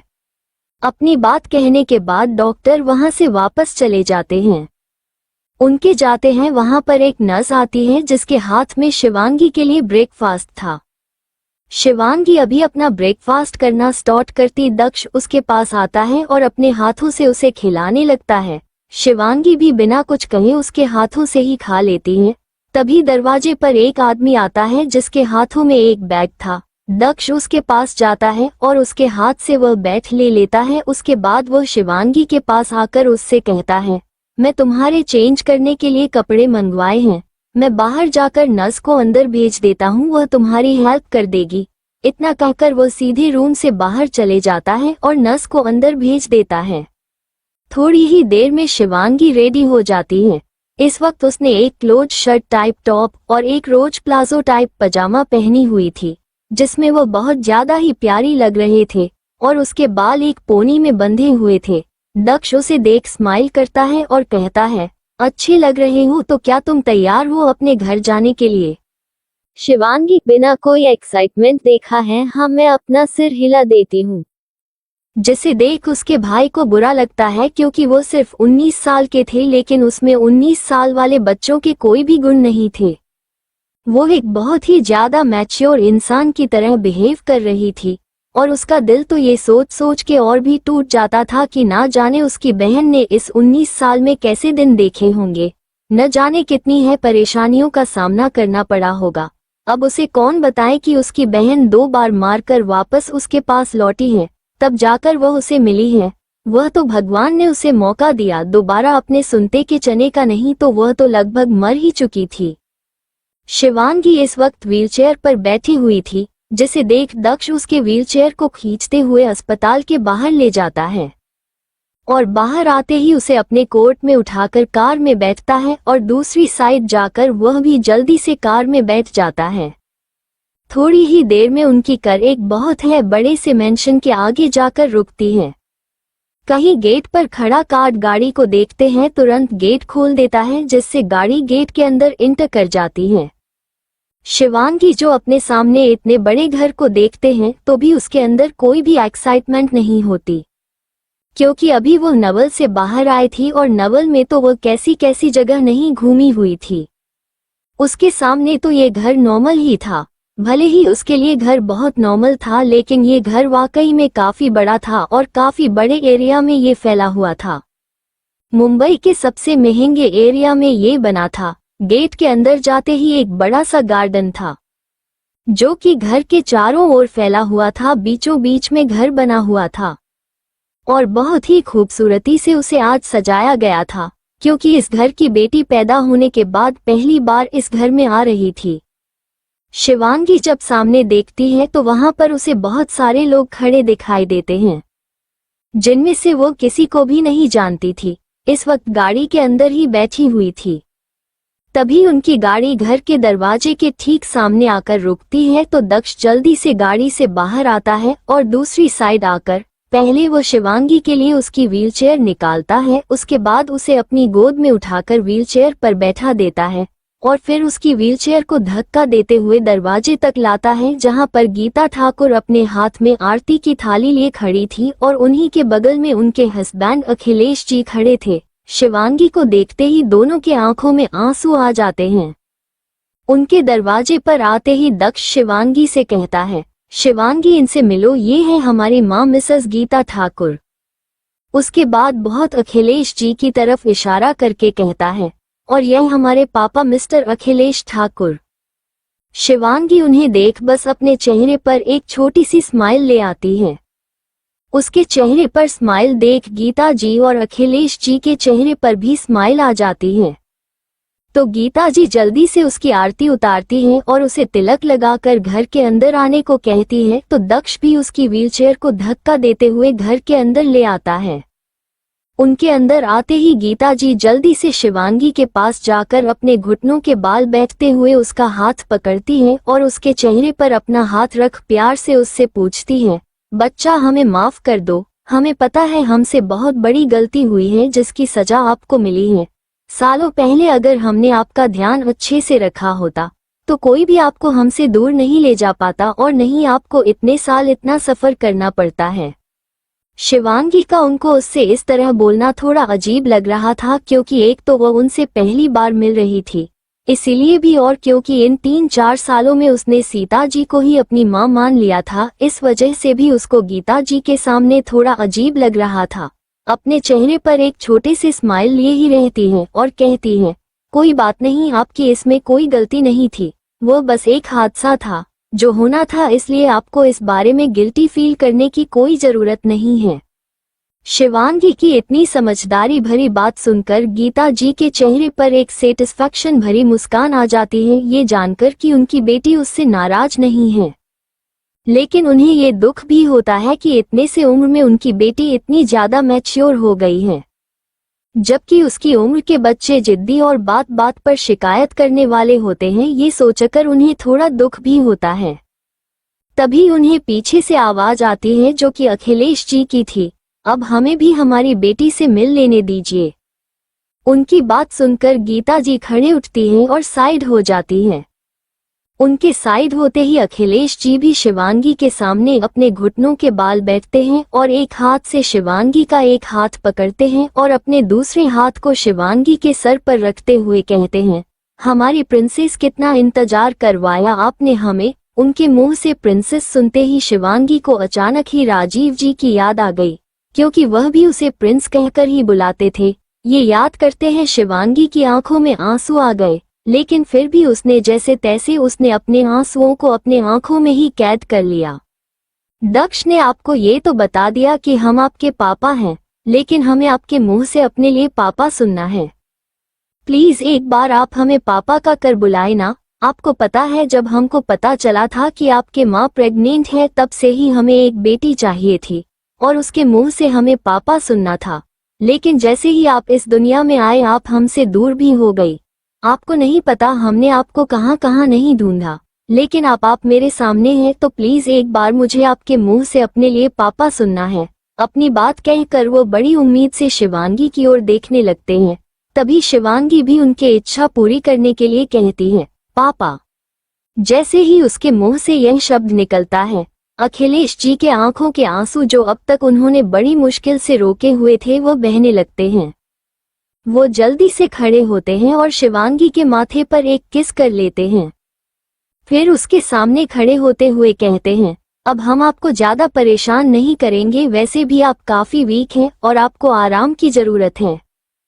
तो चलिए मैं आपको आपके रूम तक ले चलता हूँ। उनकी बात सुनकर शिवांगी हाँ में अपना सर हिला देते हैं, फिर चारों तरफ देखती हैं जहाँ पर उसे घर की सर्विस दिखाई दे रहे थे। अखिलेश जी उसकी व्हीलचेयर को पुश करते हुए लेफ्ट की ओर ले जाते हैं। उनके साथ साथ गीता जी और दक्ष भी उनके पीछे पीछे आ जाते हैं। शिवांगी का रूम सेकंड फ्लोर पर था। उसे फ्लोर पर आते ही अखिलेश जी शिवांगी को एक रूम में ले जाते हैं जो कि काफी ज्यादा बड़ा था और पूरे रूम को पिंक थीम से सजाया गया था। सामने एक सर्किल शेप का बेड रखा हुआ था जिस पर पिंक चादर बिछी हुई थी। कमरे को व्हाइट कलर से पेंट किया गया था और सभी पर्दे, अलमारी सब पिंक कलर के ही थे। शिवांगी को व्हाइट और पिंक का कॉम्बिनेशन काफी अच्छा लगता है। बेड के पास लाकर अखिलेश जी शिवांगी को अपनी गोद में उठते हैं और उसे बेड पर आराम से बैठा देते हैं। उन्हीं के पीछे पीछे वहां पर एक नर्स भी आ जाती है जो कि शिवांगी के लिए ही वहां पर बुलाई गई थी। उसके हाथ में इस वक्त एक ट्रे थी जिसमें शिवांगी के लिए खाना था। गीता की नस के हाथ से ट्रेन ले लेती हैं और शिवांगी के सामने बैठकर उसे अपने हाथ से खिलने लगती हैं। तो बाकी सब भी यानी कि दक्ष और अखिलेश जी बिस्तर के ही साइड में बैठ जाते हैं। खाना खिला देने के बाद गीता जी शिवांगी का मुंह पूछता है। उसके बाद नर्स शिवांगी को दवाइयां देती है, जिसे खा लेने के बाद शिवांगी और सभी की ओर देखती है। तभी दक्ष शिवांगी से पूछता है, क्या आपको कुछ पूछना है शिवांगी? दक्ष की बात सुनकर शिवांगी हाँ में अपना असर हिला देती है। उसके बाद उन तीनों को ही देखते हुए पूछती है, आपने तो कहा था कि मेरा एक छोटा भाई भी है, तो फिर वो इस वक्त कहाँ है? उसका सवाल सुनकर गीता जी उसे जवाब देती हैं, आपका छोटा भाई यानी कि अमन, वो इस वक्त स्कूल गया है। वैसे तो वह नहीं जाने वाला था क्योंकि आप आने वाले थी, लेकिन उसके स्कूल में टेस्ट थे इसीलिए उसे जाना पड़ा। ऐसे हम सबके और आपके छोटे भाई के अलावा भी इस घर में और लोग भी हैं, लेकिन सभी किसी न किसी वजह से इस वक्त इस शहर में नहीं हैं। जब बोलो आएंगे तब हम आपको उनसे मिलवा देंगे। फिलहाल आप आराम कीजिए। शिवांगी भी गीता जी की बात सुनकर हाँ में अपना सिर हिला देती है। उसके बाद गीता जी उसके बगल में बैठकर उसके सर पर प्यार से अपना हाथ फेरने लगती हैं, जिसे महसूस कर शिवांगी अपनी आंखें बंद कर देती है और थोड़ी ही देर में उसे नींद भी आ जाती है। लगभग 1 घंटे बाद शिवांगी के नेट खोलने तो वह बैठ जाती है और अपने अगल बगल देखी है तो उसे साइड में वही टैबलेट दिखाई देता है जो उसको दक्ष ने दिया था। तभी उसे याद आता है कि लास्ट टाइम उसके आदि ने उसे क्या कहा था। तो वो सोचती है, क्या मैं रियल लाइफ में आ गई हूँ तो क्या आदि भी आ गया होगा, लेकिन मैं उसे ढूंढूंगी कैसे? तभी उसके दिमाग में एक आइडिया आता है तो वो जल्दी से उसे टैबलेट को ले लेती है। कुछ देर काम करने के बाद उसके सामने एक लिस्ट आ जाती है जिसमें वो नवल से रिलेटेड सारी चीज थी। सबसे पहले वो ऑथर का नाम देखते हैं, जिसे पढ़ने के बाद वो उसे सर्च करने लगती है तो उसे पता चलता है कि वो ऑथर को इस नॉवेल को लिखे हुए करीब 100 साल से भी ज्यादा का वक्त हो चुका है।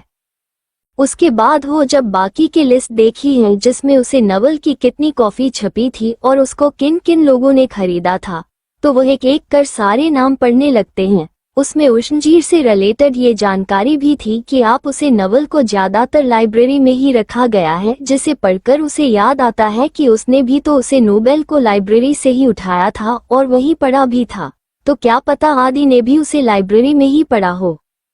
ये सोचते हैं वो उन सभी लाइब्रेरी की लिस्ट निकलने लगती है जहां जहां इस नोवेल को रखा गया है। तो इसमें ज्यादा लंबी लिस्ट नहीं आती क्योंकि इस नॉवेल को सिर्फ 4 लाइब्रेरी में ही रखा गया था जो कि मुंबई में ही थे। इसका मतलब उसका आगे भी मुंबई में ही हो सकता है और उसे ज्यादा ढूंढने की जरूरत भी नहीं पड़ेगी। ये सोचते कि जल्द ही उसे उसका आदि मिल जाएगा, शिवांगी के चेहरे पर एक प्यारी सी और बड़ी सी स्माइल आ जाती है, तो वह जल्दी से उन सभी लाइब्रेरी के सारे कंप्यूटर को हैक कर लेती है। तभी उसे याद आता है कि अद्वितीय आचार्य नाम का कैरेक्टर नवल में पहले था ही नहीं, तो इसका यह मतलब हो सकता है कि उसके आदि का रियल नाम यही हो। ये सोच वह खुश हो जाती है। उसके बाद वह कौन लाइब्रेरी में मौजूद एंट्रीज को पढ़ने लगती है जिसने भी और नोवेल को पढ़ा था, लेकिन जैसे जैसे वह पीछे जाती है डेट भी पीछे पीछे वाली आते रहते हैं। चारों लाइब्रेरी की लिस्ट में तो उसे कुछ भी नहीं मिलता, तो वह बहुत निराश हो जाती है। लेकिन थोड़ी देर बाद वो फिर से अपनी हिम्मत इकट्ठा करती है और दोबारा से सारी एंट्रीज को पढ़ने लगती है, ये सोचकर कि क्या पता उसने कोई नाम मिस ना कर दिया है। लेकिन इस बार वो सारे नाम को पढ़ाती है, यहाँ तक कि 30-40 साल पुराने नाम के लिस्ट को भी। वो इतने पुराने लिस्ट को क्यों पढ़ रहे थे इसका उसे खुद भी आइडिया नहीं था। वो बस कोई भी क्लोज छोड़ना नहीं चाहते थे। ऐसे ही वो 3 लाइब्रेरी के लिस्ट को पढ़ लेती हैं, लेकिन उसे अद्वितीय नाम का कोई भी एंट्री नहीं मिलती है। तभी वो चौथी लाइब्रेरी के लिस्ट को भी निकलती हैं और उसे पढ़ना स्टार्ट करते हैं। लेकिन जैसे जैसे वह पुरानी डेट को पढ़ने जा रही थी उसकी निराशा भी बढ़ते जा रहे थे। लेकिन तभी उसकी नज़र एक नाम पर पड़ती है जो कि कोई और नाम नहीं बल्कि अद्वितीय आचार्य ही था। लेकिन इस नाम की वहां पर सिर्फ 2 ही एंट्री थी, वह भी आज से लगभग 40 साल पुरानी। ये देखते ही शिवांगी का दिल एकदम से धक सा रह जाता है। क्या ऐसा हो सकता है कि उसका आदि बहुत साल पहले उसने इस नोवेल को पढ़ा हो और तब वो इस नोवेल में चला गया हो, और नवल में करने के बाद वह दोबारा से अपने इस टाइम में वापस चला गया हो। ये सोचते हैं वो अपने सर को 2-3 बार ना में हिलाती हैं और टैबलेट को साइड रख अपने चेहरे को अपने दोनों हाथों से ढक लेती हैं। उसकी आंखों में नमी आ गई थी। तभी वो कुछ सोचकर अपना सर वापस से उठाती हैं और खुद से ही कहती हैं, नहीं नहीं ये सच नहीं हो सकता, ये सिर्फ मेरा बहन है, सिर्फ नाम ही तो मैच करते हैं, इससे ज्यादा कुछ भी नहीं। मैं बस ज्यादा सोच रही हूँ। भगवान मेरे साथ इतना बुरा नहीं कर सकते। पहले उन्होंने मेरे मन पापा के होते हुए भी मुझे अनाथ जैसी जिंदगी जीने पर मजबूर किया। उसके बाद मुझे नॉर्मल में भेज दिया और वहाँ मेरी मुलाकात आदि से कराई। उसके बाद हम दोनों को ही वहाँ मार दिया और अब जब वापस मैं अपनी लाइफ में लौटी हूँ तो ये सब नहीं, यह नहीं हो सकता, ये सच हो ही नहीं सकता। मुझे आदि को ढूंढना ही होगा, यह मेरे आदि नहीं हो सकते। ये सब का कर वो खुद को ही सजा रही थी और खुद को दिलासा दे रही थी। तभी उसे कुछ ध्यान आता है और याद आता है कि उसके आदि ने कहा था कि वो शिवजी का टैटू अपने हाथ में बनाएगा। तो एक बार फिर से उसे एक उम्मीद मिलती है, तो वो जितने भी फेमस टैटू डिजाइनर थे उनकी लिस्ट निकलना शुरू करती है। तो स्क्रीन में मौजूद बहुत सारे टैटू आर्टिस्ट की एक लंबी सी लिस्ट आ जाती है। तो वो सिर्फ उन्हें टैटू आर्टिस्ट को सेलेक्ट करती है जिनके डिजाइन्स में शिवजी के टैटू शामिल थे। उनको सेलेक्ट करने के बाद भी वहां पर बहुत लंबी लिस्ट वहां पर मौजूद थी। फिर वो एक एक कर सभी लिस्ट में मौजूद टैटू आर्टिस्ट के डिजाइन्स को देखने लगती हैं। ऐसे ही सभी लिस्ट को ढूंढते ढूंढते उसको लगभग 2 घंटा बीत जाता है, लेकिन फिर भी उसे कुछ भी नहीं मिलता। तो वो एक बार फिर से निराश हो जाती है और टैबलेट को साइड में रख अपना कर बैठ के हेड रेस्ट से टेक लगाकर आराम से बैठ जाती है। उसके दिमाग में इस वक्त बहुत सारी बातें चल रही थी। सबसे ज्यादा चलने वाला सवाल तो ये था कि आखिर वह अपने आदि को कैसे ढूंढे। तभी उसे तारा की बात याद आती है जिसने उसे उसकी शक्तियों के बारे में बताया था, जिसके के बारे में उसने अब तक कुछ भी पता नहीं किया था कि आखिर वो सब सच था भी या नहीं। और इसे पता लगाने के लिए ही वो दोबारा से टैबलेट लेती है और एक ऑनलाइन मेडिकल साइट पर जाती है जहां पर बहुत सारे लोग अपने अपने बीमारियों के बारे में डॉक्टर से सवाल पूछते थे और अपनी बीमारी को डिटेल में वहां पर बताया करते थे। तो जैसे जैसे वो उन पेशेंट की बीमारियों के बारे में डिटेल चेक कर रही थी, वैसे वैसे ही उसके दिमाग में अपने आप ही उन बीमारियों को दूर करने के और उन्हें ठीक करने के इतिहास उसके दिमाग में अपने आप ही आते जा रहे थे, जिसकी वजह से वो उन सभी लोगों को रिप्लाई कर रही थी। तभी उसे इस बात का रिलायंस होता है कि यह पावर्स के बारे में जो भी तारा ने उसे बताया था वह सच था, लेकिन अभी उसने सिर्फ एक ही पावर के बारे में जाना था, बाकी बाबा के बारे में जानना बाकी था। तभी उसे याद आता है कि तारा ने ये भी कहा था कि उसकी फोटोग्राफिक मेमोरी हो जाएगी। तो उसे याद आता है कि अभी उसने बहुत सारे रिसर्च की है जिनके बारे में वो सोचने लगती है कि उसने क्या क्या रिसर्च की है। और मजेदार बात ये होती है कि उसे सारी बातें एक एक डिटेल याद थी और वह भी अच्छी तरीके से। मतलब ये भी सच है कि उसकी मेमोरी फोटोग्राफिक हो चुके हैं और उसे सब कुछ याद रहने वाला है। ये सोचकर वो थोड़ा खुश हो जाती है और अब उसे अपनी बाकी पावर्स के बारे में भी यकीन हो जाता है कि वो सभी सच ही होंगे जब ये दोनों पावर सच हैं, क्योंकि उसे पता था कि मेडिसिन के बारे में उसे नॉलेज है, लेकिन सिर्फ आयुर्वेदिक मॉडर्न मेडिसिन के बारे में उसे बिल्कुल भी नॉलेज नहीं थी। लेकिन जैसे उसने उन पेशेंट्स की बीमारी ऑन रिपोर्ट्स को चेक किया तो उसने उन्हें मॉडर्न मेडिसिन के अकॉर्डिंग है उन्हें इलाज बताया, जिस वजह से उसे इस बारे में कंफर्म हुआ। अभी वह ये सब सो रहे थे कि तभी उसे अपने दरवाजे पर एक नॉक की आवाज सुनाई देती है। तो वह सामने देखती है जहां एक 15 साल का लड़का खड़ा उसकी ओर ही देख रहा है। शिवांगी किनारा जैसे उसे पर पड़ती है तो उसके चेहरे पर एक स्माइल आ जाती है, क्योंकि सामने लड़का अपने स्कूल यूनिफॉर्म में ही खड़ा था, जिसे देख शिवांगी समझ जाती है कि यह अमन है जो अभी अभी सीधा स्कूल से लौटा है और उससे मिलने के लिए आया है। जैसे अमन रूम के अंदर आता है उसके पीछे पीछे गीता जी भी आती है। अमन सीधा शिवांगी से के पास जाता है, लेकिन उससे थोड़ा दूर होकर खड़ा हो जाता है और शिवांगी से कहते हैं, हेलो जी, मेरा नाम अमन है और मैं आपका छोटा भाई हूँ। सॉरी, सुबह मैं आपको मिलने के लिए घर पर नहीं रख पाया। वह क्या है ना, मेरे स्कूल में एग्जाम थे जिन्हें मैं अवॉइड नहीं कर सकता, नहीं तो मैं फेल हो जाऊंगा ना। शिवांगी, हेलो अमन, वो सब तो ठीक है, लेकिन तुम मुझसे इतना दूर क्यों खड़े हो? अमन, वो भी मैं बस स्कूल से लौटा ही हूं ना, और मैं शावर पीने के लिए, इसीलिए मैं आपके पास नहीं आया। मुझे आपसे मिलने से मम्मा रोक रही थी। उन्होंने कहा कि पहले मैं अच्छे से नहा लूं और खुद को साफ कर लो, उसके बाद ही आपसे मिलो, लेकिन मैं वेट ही नहीं कर पाया, इसीलिए सीधा यहाँ आ गया। शिवांगी, थैंक यू अमन, आप बहुत स्वीट हो। अपनी बहन के मुंह से अपनी तारीफ सुन अमन थोड़ा शर्मा जाता है और फिर कहता है, मैं बस अभी थोड़ी देर में आपसे मिलने आता हूँ, पहले मैं जल्दी से जाकर शावर ले लेता हूँ, उसके बाद ही आपके पास आऊंगा। इतना कहकर वह वहां से भाग जाता है और उसे इस तरह शर्मा कर भागते थे एक शिवांगी के चेहरे पर भी एक प्यारी सी स्माइल आ जाती है। जैसे अमन दरवाजे से बाहर पहुंचता ही है उसे वहां पर गीता जी दिखाई देती हैं जो वही आ रही थी। अमन को देखते ही डांटते हुए कहती हैं, मैंने कहा था ना पहले नहा लो, फिर तुमने मेरी बात क्यों नहीं सुनी? पता नहीं स्कूल से कितने एग्जाम्स लेकर आया है और सीता अपनी बहन के पास पहुंच गया, क्या तुझे पता नहीं है वह बीमार है? जो से तो अपने रूम में जाओ और शावर लेकर ही अपनी बहन से मिलने जाना।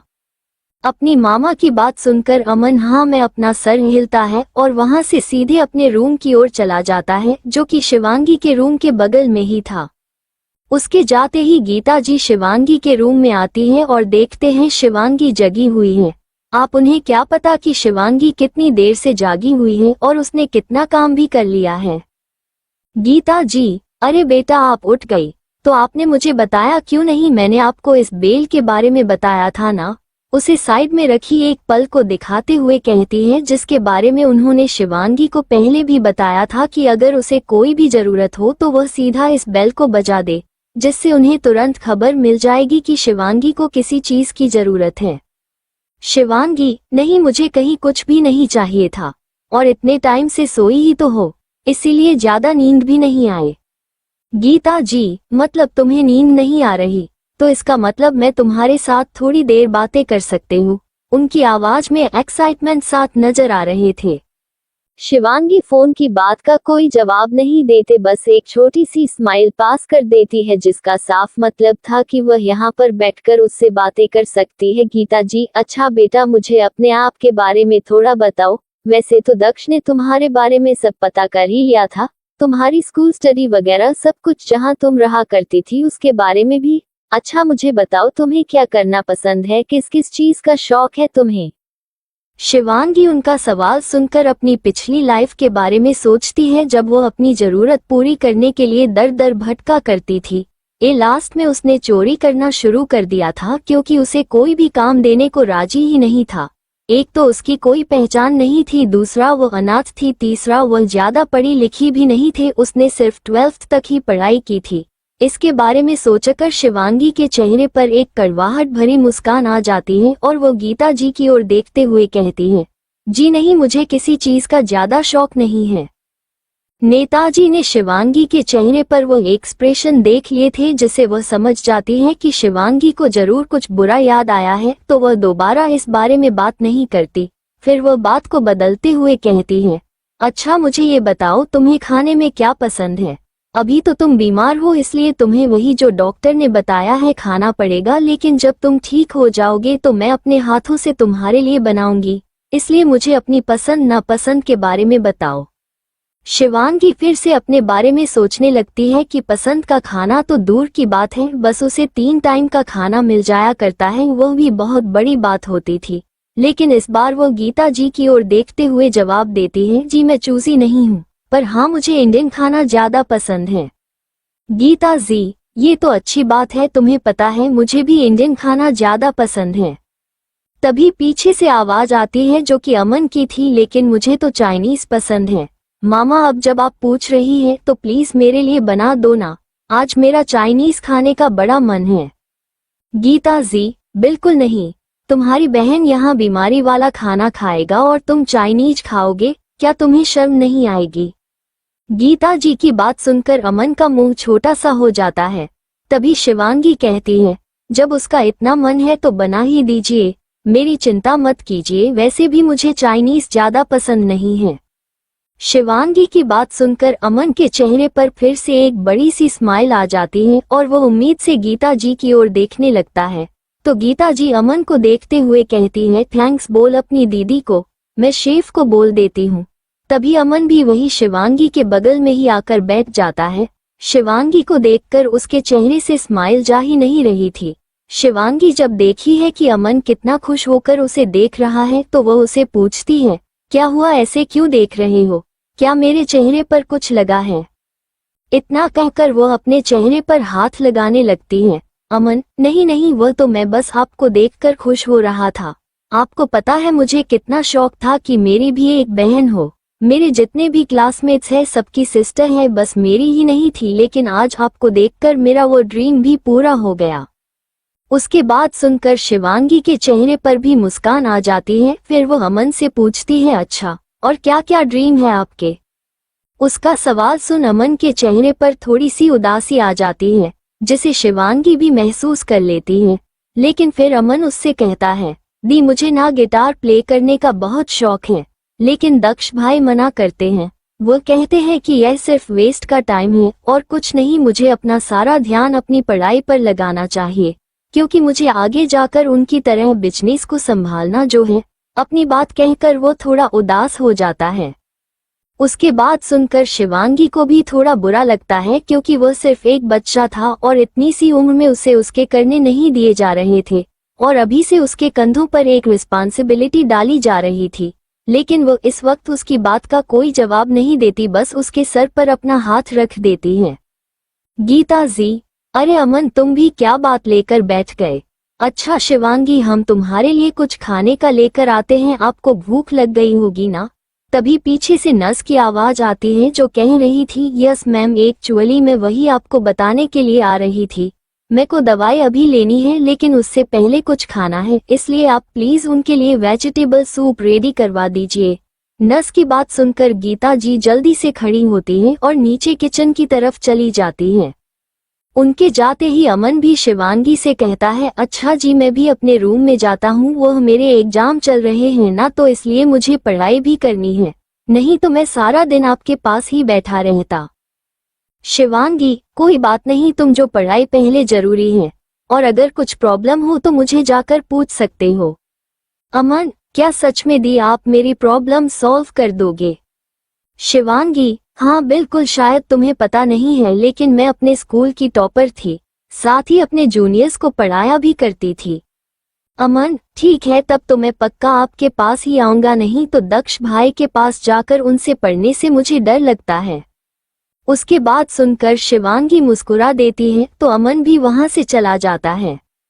इसी तरह इस घर में शिवांगी के दिन बीतते जाते हैं और उसके बॉडी के इंजरीज भी जल्दी जल्दी ही रिकवर हो रही थी, जिसे देख उसके देखभाल कर रहे हैं नर्स और जूनियर डॉक्टर बहुत ही हैरान थे, क्योंकि उन लोगों को यहाँ पर एक हफ्ते तक रहकर शिवांगी की देखभाल करनी थी और उसके बाद भी शिवांगी को पूरी तरीके से रिकवर होने में कम से कम 1 महीना लगने वाला था। लेकिन इस 1 हफ्ते में ही शिवांगी पूरी तरीके से ठीक हो गई और चलने फिरने, सारी एक्सरसाइज करने, सारी चीज करने लगी। 1 हफ्ते बाद जूनियर डॉक्टर आज लास्ट डे शिवांगी को देखने आया था और जाते जाते एक बार वो मिस्टर अखिलेश ठाकुर से कह कर गए कि एक बार वो शिवांगी का हॉस्पिटल जाकर पूरा बॉडी चेकअप करवा ले, क्योंकि वैसे तो वो काफी ठीक लग रही है लेकिन फाइनल रिपोर्ट पर ही उन्हें पता चलेगा केवल पूरी तरीके से ठीक हो गई है या नहीं, या अभी और कुछ भी करने की जरूरत है। जूनियर डॉक्टर की बात सुनकर अखिलेश जी हाँ में कर हिलाते हैं और उन्हें उनकी रेगुलर पेमेंट से भी कई गुना ज्यादा पेमेंट देते हैं और साथ ही नर्स को भी, जिसे देखकर वह दोनों ही बहुत ही खुश हो जाते हैं।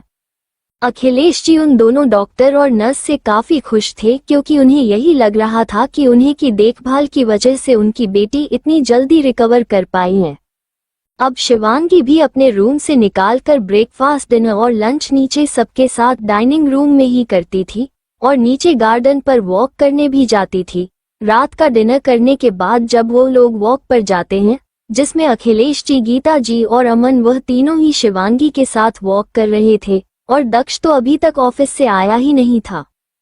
अखिलेश जी वो करते हुए ही गीता जी से कहते हैं, गीता कल हमें अंकल से मिलने अस्पताल जाना है, उनकी तबीयत बहुत ज्यादा खराब हो गई है और अब बचने की कोई भी उम्मीद नहीं है, इसीलिए हमें कल हॉस्पिटल जाना है। गीता जी, हाँ ठीक कह रहे हैं आप, पता नहीं उसके बाद कब हम उन्हें देख पाए, क्योंकि मुझे भी शालिनी का फोन आया था, उसने बताया अंकल अब कभी भी हम सबको छोड़कर जा सकते हैं।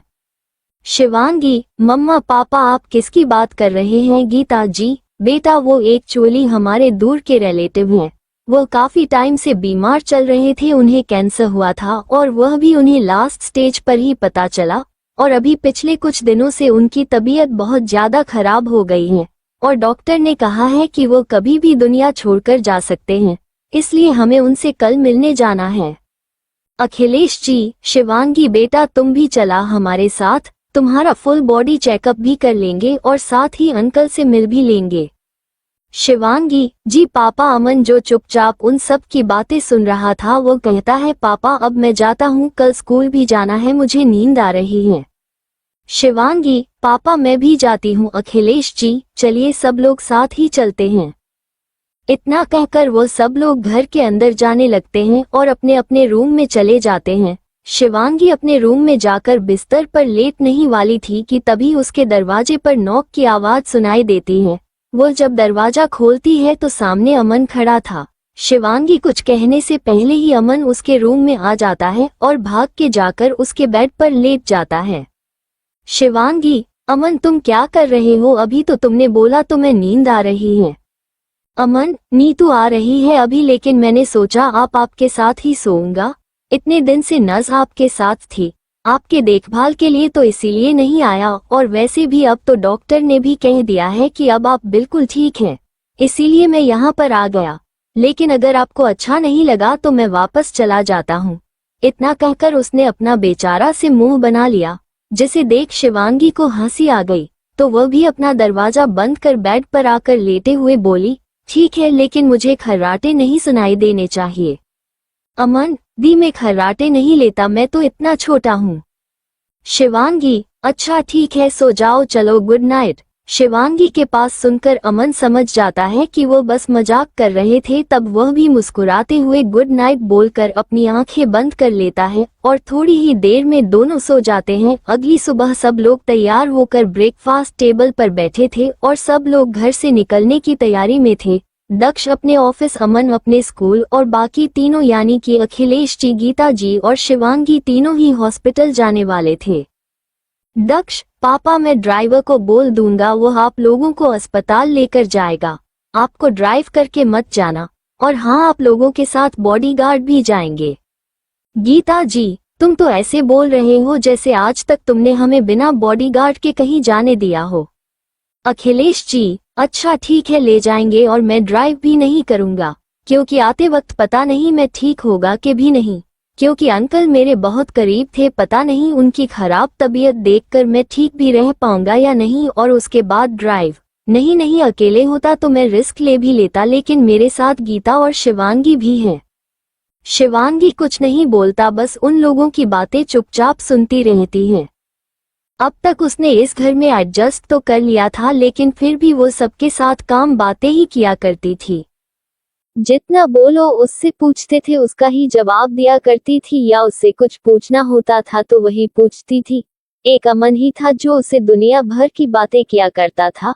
वही गीता जी शिवांगी का इतना शांत नेचर देखकर थोड़ा उदास ही रहा करती थी, फिर भी वह अपनी तरफ से उससे बातें करने की कोशिश करती थी, और शिवांगी भी उनका रिस्पांस देती थी, लेकिन सिर्फ हाँ या ना में जवाब देकर, या जितना वह पूछ रहे थे सिर्फ इस बात का जवाब देकर, बाकी वह उनकी बातों को सुन लेती थी।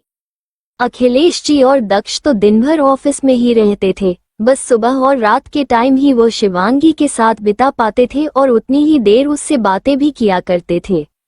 थोड़ी ही देर में वह लोग घर से निकल जाते हैं। अस्पताल के अंदर पहुंचते ही वह लोग सबसे पहले शिवांगी को उसके डॉक्टर के पास लेकर चलते हैं। डॉक्टर के पास जाकर दो शिवांगी को फुल बॉडी चेकअप के लिए भेज देता है और उसके साथ अखिलेश जी और गीता जी भी चल देते हैं। लगभग 1 घंटे तक उसके टेस्ट चलते रहते हैं। उसके बाद अखिलेश जी शिवांगी के पास आते हैं और उसे एक जूस का गिलास लेकर कहते हैं, हेलो बेटा, इस पी लो, तुम थक गई होगी। शिवांगी भी एक स्माइल के साथ उनसे वह गिलास ले लेती है। उसके बाद अखिलेश जी उन दोनों को लेकर अस्पताल के टॉप फ्लोर पर चले जाते हैं, जहां पर वीवीआईपी एरिया था। लिफ्ट से बाहर निकलते ही शिवांगी को अजीब सा एहसास होता है, लेकिन क्या वो इसे समझ नहीं पाती। वो लोग कॉरिडोर से आगे बढ़ते हैं, तभी गीता जी शिवांगी से कहती हैं, तुम्हें पता है बेटा, ये जो अंकल जिसे हम मिलने जा रहे हैं, कि अपने टाइम पर एक लड़की से बहुत प्यार करते थे, पर पता नहीं अचानक वो कहाँ चली गई। तब से यह सालों साल उसे ढूंढते ही रहे, लेकिन वो अंकल को मिली ही नहीं। शिवांगी के कदम चलते चलते रुक जाते हैं। नेताजी जब शिवांगी को अपने साथ न आता देख पीछे मुड़कर देखती है तो शिवांगी एक ही जगह पर खड़ी थी। वो उसके पास आती है और कहती है, क्या हुआ बेटा, आप रुक क्यों गई? शिवांगी, नहीं कुछ नहीं, वो आप कह रही थी ना आपके अंकल किसी लड़की को ढूंढ रहे थे, तो वो कौन थी? गीता जी, वो तो पता नहीं बेटा, उसे किसी ने देखा ही नहीं, यहाँ तक कि तुम्हारे अंकल को तक उसका चेहरा नहीं पता था, लेकिन प्यार इतना करते थे कि पूछो मत। लोग तो ये तो कहते थे कि यह बस उनका भ्रम है, क्योंकि जिस लड़की की वो बात करते थे ऐसा लगता था कि वो इस दुनिया में है ही नहीं। ये सब सुनते हुए शिवांगी का दिल बहुत जोरों से धड़क रहा था। तभी वो एक बार फिर से गीता जी से पूछती है, माँ आपके अंकल का क्या नाम है? अरे तुम उनको जानती हो कि फॉर्मल फेमस बिजनेसमैन अद्वितीय आचार्य। तुम्हें पता है अपने टाइम पर वो बहुत ही हैंडसम थे, आज भी है, लेकिन बीमारी की वजह से वो काफी कमजोर हो चुके हैं। अब तो शिवांगी अपनी ही जगह पर रुक जाती है, उसकी हिम्मत ही नहीं हो रही थी आगे एक भी कदम बढ़ाने की। गीता जी जब देखी है कि शिवांगी फिर से रुक गई है तो वह दोबारा उसके पास आती है और कहती है, क्या बात है बेटा, अब बार बार रुक क्यों जा रही है, चलिए ना। अगर आपकी तबीयत ठीक नहीं है तो चलिए हम डॉक्टर को जाकर दिखाते हैं। उनकी बात सुनकर शिवांगी बड़ी मुश्किल से अपने इमोशंस को कंट्रोल करती है और गीता जी से कहती है, नहीं मम्मा मैं ठीक हूँ, बस वह हॉस्पिटल में है ना, इसलिए यहाँ की स्मेल मुझे ठीक नहीं लग रही। आप जाइए अपने अंकल से मिलिए, मैं बस अभी थोड़ी देर में आती हूँ। गीता जी, अरे यू सुरे बच्चा आप ठीक है ना, नहीं तो हम वापस चल सकते हैं। शिवांगी, हाँ मम्मा पक्का मैं ठीक हूँ, बस थोड़ी देर इधर इधर ठहर लगे तो ठीक हो जाऊंगी, आप जाइए। गीता जी, अच्छा ठीक है, आप यहीं पर रहेगा और अगर आपको ठीक लगे तो सामने रूम में आ जाना, वहीं पर हम सब लोग हैं। शिवांगी बस अपना सर हिला देती है तो गीता जी उसे वहां पर छोड़ सामने वाले रूम में चले जाती हैं जहां पर उनके अंकल एडमिट थे। गीता जी के वहां से जाते ही शिवांगी भागते हुए सीढ़ियों के रास्ते टेरेस पर चली जाती है और कोने में अपना हाथों से अपना चेहरा ढककर घुटनों के बल बैठ जाती है। उसे समझ में नहीं आ रहा था वह क्या करे, ना तो वह रो रही थी ना ही उसके चेहरे पर कोई दुख वाले भाव थे। शिवांगी को देखकर ऐसे लग रहा था जैसे वह शौक में हो। वह खुद से ही बुदबुदाते हुए कहती है, no no this can't be true, this cannot be true, he cannot be my Adi, no he is not, it's just a coincidence. ये जरूर वही है जिनके बारे में मैंने नेट में देखा था, लेकिन वह भी एक लड़की को ढूंढ रहे थे, क्या ये भी सिर्फ एक कोइंसिडेंस ही है? नहीं, मैं ज्यादा सोच रही हूँ, मुझे इस बात को कंफर्म करना ही होगा। ये सब सोते हुए वह वापस से नीचे जाती हैं और उसे रूम की ओर बढ़ जाती हैं जहां पर उसके मम्मा पापा उनके अंकल से मिलने गए थे। जैसे जैसे वो कमरे की ओर बैठ रही थी उसके दिल की धड़कनें भी बढ़ रही थी। रूम के दरवाजे पर पहुंचती है और सामने देखती है जहां पर एक आदमी लेटा हुआ था, लेकिन उसे देख नहीं रहा था क्योंकि उनके और शिवांगी के बीच में उसके मम्मी पापा खड़े थे। वो धीरे धीरे कमरे के अंदर जाती है और बेड की ओर बढ़ने लगती है। जैसे वह बैठकर सामने पहुंचती है तो उसे एक आदमी दिखाई दे रहा था जो बहुत ही ज्यादा कमजोर लग रहा था। उसने अस्पताल की ड्रेस पहनी हुई थी जो कि फुल स्लीव्स थी, जिसमें से उसके हाथ नहीं दिखाई दे रहे थे। शिवांगी तो यही देखने आई थी कि उसे आदमी के हाथ पर टैटू है या नहीं, लेकिन अब वह कैसे देखे और अपना डाउट कैसे क्लियर करे उसे समझ में नहीं आ रहा था, क्योंकि उसे आदमी की शक्ल से वह उसे बिल्कुल भी नहीं पहचान पा रही थी। लेकिन एक अजीब सा एहसास उसके मन में हो रहा था। उसे आदमी की नजर जैसे ही शिवांगी पर पड़ती है तो वो उसकी ओर गौर से देखने लगता है। बाकी सब लोग उसे आदमी को देखते हैं जो किसी दूसरी ओर देख रहा था, तो वह भी उनकी नजरों का पीछा करते हैं तो सामने देखते हैं जहां शिवांगी खड़ी थी। पिताजी जैसे शिवांगी को वहां देखते हैं तो वो उसके पास आती हैं और उसे आदमी से कहती हैं, अंकल देखिए ये हमारी बेटी है शिवांगी। वो आदमी अपने कंफ्यूजन भरी नजरों से शिवांगी को देखता है। उन्हें कंफ्यूज देखकर अखिलेश जी कहते हैं, अंकल आपको याद है हमारी बेटी को गई थी, ये वही है। कहाँ कहाँ नहीं होता हमने, लेकिन ये हमें नहीं मिली, लेकिन किस्मत से अब जाकर हमें हमारी बेटी मिली है। इतने साल यह अनाथ आश्रम में अनाथों की जिंदगी जी रही थी। अखिलेश जी की बात सुनते हैं आदमी के चेहरे के एक्सप्रेशन थोड़े बदल जाते हैं और वह गौर से शिवांगी की ओर देखने लगते हैं। वो अखिलेश जी से पूछते हैं, तुमने अपनी बेटी का नाम क्या बताया था? अखिलेश जी, अंकल इसका नाम शिवांगी है। उसका नाम सुनते ही वो ध्यान से शिवांगी की ओर देखने लगते हैं। तभी पास ही रखा मॉनिटर जो उनका बीपी मॉनिटर कर रहा था उसमें से आवाज आने लगती है। नर्स जल्दी से वहां पर आती हैं और उन्हें चेक करने लगते हैं। वो जल्दी से सामने रखी एक बेल को बजा देती हैं और वहां पर खड़े सभी लोगों से कहती हैं, आप सब लोग प्लीज बाहर जाइए, उनकी तबीयत खराब हो रही है। वहां पर खड़े सभी लोग बहुत परेशान हो जाते हैं। इतने में वहां पर डॉक्टर भी आ जाता है और वह उन सभी को उसे रूम से बाहर निकाल देते हैं। शिवांगी जो रूम के कोने में खड़ी थी उस पर किसी का भी ध्यान नहीं जाता, वो बस एक तक उस ओर देख रही होती है जहां पर वो आदमी आंखें बंद कर लेटा हुआ था और उसकी तबीयत लगातार खराब होते जा रहे थे। तभी डॉक्टर जल्दी से उस आदमी को इंजेक्शन लगाने के लिए उसके स्लीव्स को ऊपर करते हैं। उसके हाथ को देखते ही शिवांगी जो कोने में खड़ी चुपचाप इस ओर देख रही थी वह धाम की आवाज के साथ नीचे गिर जाती है जिससे सभी का ध्यान उसे ओर जाता है। डॉक्टर नर्स से कहता है, who is this girl and what is she doing here, go check her. Doctor के पास सुनते हैं वो नर्स शिवांगी के पास जाती है और उसे वहीं पर रख सोफे पर लेटा देती है। उसके बाद वो उसे चेक करती है तो उसका बीपी जरूरत से ज्यादा को चला गया था। वो डॉक्टर को बताती है तो डॉक्टर उसे बाहर खड़े लोगों को नर्स को इन्फॉर्म करने के लिए कहता है। कलश पर बाहर चले जाती हैं और उन्हें शिवांगी के बारे में बताती है तो गीता जी और अखिलेश जी जल्दी से अंदर जाते हैं। अपनी बेटी को बेहोश देख वह दोनों ही परेशान हो जाते हैं। नर्स उसे रहती है कि आप इन्हें बगल वाले रूम में शिफ्ट कर दीजिए, वहां पर जाकर डॉक्टर इन्हें चेक कर लेंगे। उसके पास सुनकर अखिलेश से जल्दी से शिवांगी को अपने गोद में उठाकर इस रूम के बगल वाले रूम में लेटा देते हैं। जल्दी शिवांगी का चेकअप कर रहे डॉक्टर वहां पर आते हैं और थोड़ी देर उसे एग्जामिन करने के बाद वो अखिलेश जी कहते हैं, देखिए आपके बेटे बिल्कुल ठीक हैं, लेकिन उनका बीपी अचानक ही बहुत लो हो गया है, जिस वजह से वो बेहोश हो गई हैं। ऐसा लग रहा है जैसे उन्हें किसी बात का शौक लगा हो। फिलहाल हमने उन्हें इंजेक्शन दे दिया है, थोड़ी ही देर में उन्हें होश भी आ जाएगा। चिंता करने की कोई बात नहीं है, आप उन्हें घर ले जा सकते हैं, लेकिन हाँ उन्हें किसी भी तरीके से स्ट्रेस से दूर रखिए। डॉक्टर के वहां से जाते ही अखिलेश जी और गीता जी शिवांगी के पास आते हैं। उसे देखते हुए अखिलेश जी गीता जी से कहते हैं, शिवांगी को अचानक ही क्या हुआ?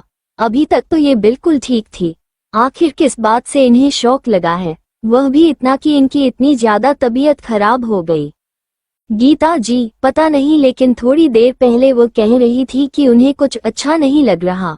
मैंने बोला था कि डॉक्टर को दिखा देते हैं, लेकिन उसने मना कर दिया और कहा कि अस्पताल की स्मेल की वजह से उसे अच्छा नहीं लग रहा है, थोड़ी देर घूमेगी तो ठीक हो जाएगी। मेरी ही गलती है, मुझे और ज्यादा ध्यान रखना चाहिए था। अखिलेश जी, नहीं, आपकी कोई गलती नहीं है। जरूर उन्हें अपने पिछले बीते दिनों में से कुछ याद आ गया होगा, इसीलिए उनकी तबीयत खराब हुई होगी। इनके हो जाते हैं, हम अपनी बेटी को घर ले जाएंगे। वैसे भी आज तक पता नहीं उसने क्या कुछ नहीं अकेले झेला होगा, लेकिन आप जब हमारे साथ है तो ऐसा कुछ भी उन्हें परेशान नहीं कर सकता। गीता जी, एक काम करते हैं, हम इसे अभी ले चलते हैं, घर पर रहेगी तो ज्यादा कंफर्टेबल रहेगी।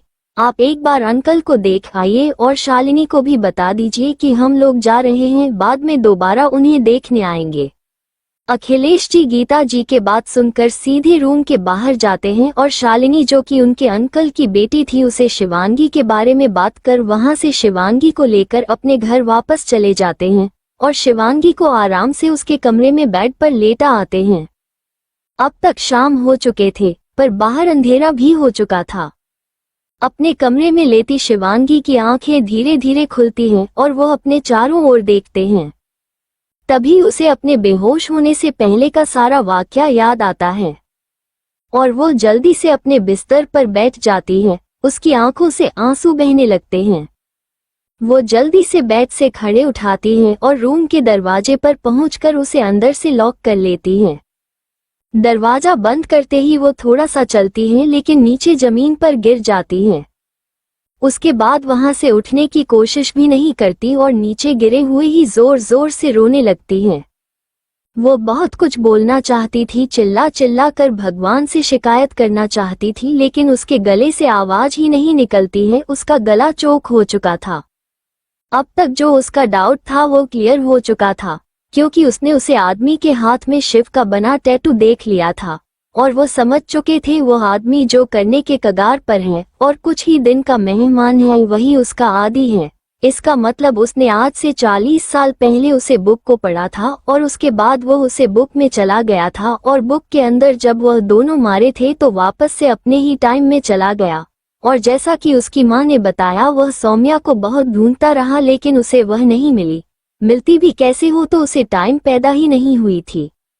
उसे अपने इमोशंस कंट्रोल ही नहीं हो रहे थे। वो बस जोर जोर से रो रही थी और रोते रोते ही वो जमीन पर ही बेहोश होकर वैसे ही पड़ी रहती है। लगभग आधे घंटे बाद उसे होश आता है, तो जैसे वो अपनी आंखें खोलता है तो उसे अपने सामने भी छोटी सी परी तारा दिखाई देती है। वो उसे देखते ही बहुत गुस्सा हो जाती है और कुछ बोलने को होती ही है, लेकिन उसके गले से आवाज ही नहीं आती। वो अपनी जगह से उठती है और साइड में रखे पानी के जग से पानी पीती है। उसके पास वापस से तारा के पास आती है और उसे चलते हुए कहती है, ये सब तुम्हारी वजह से हो रहा है। वो तुम ही थी जिसने मुझे उसे नोबेल के अंदर डाला और मैं आदि से मिली, और जब बाहर आकर मैं दोबारा उससे मिले हो तो वह भी ऐसे, जब उसकी हालत मरने वाली हो गई है। अगर तुम्हें मुझे बचाना ही था तो मुझे नवल के अंदर डाल ही क्यों, और नवल में डाला तो डाल मेरी मुलाकात आदि से क्यों करवाई, और अब वह मुझे मिल भी है तो ऐसे, जब मैं उसे खो देने वाली हूँ। तुमने मुझे पावर दी थी किसी का भी इलाज करने की, लेकिन क्या करूं मैं ऐसे पावर्स का जब मैं अपने आदि को ही नहीं बचा सकती। ये सब तुम्हारी वजह से हो रहा है, मैं तुम्हें जान से मार दूंगी। कहते हुए वह गुस्से में तारा की ओर जाने लगती है। तो वही तारा जो शिवांगी से कुछ खाने आई थी, उसे इतना गुस्से में देखा और अपनी ओर आते देखा, वह बहुत डर जाती है और तुरंत ही वहां से गायब हो जाती है।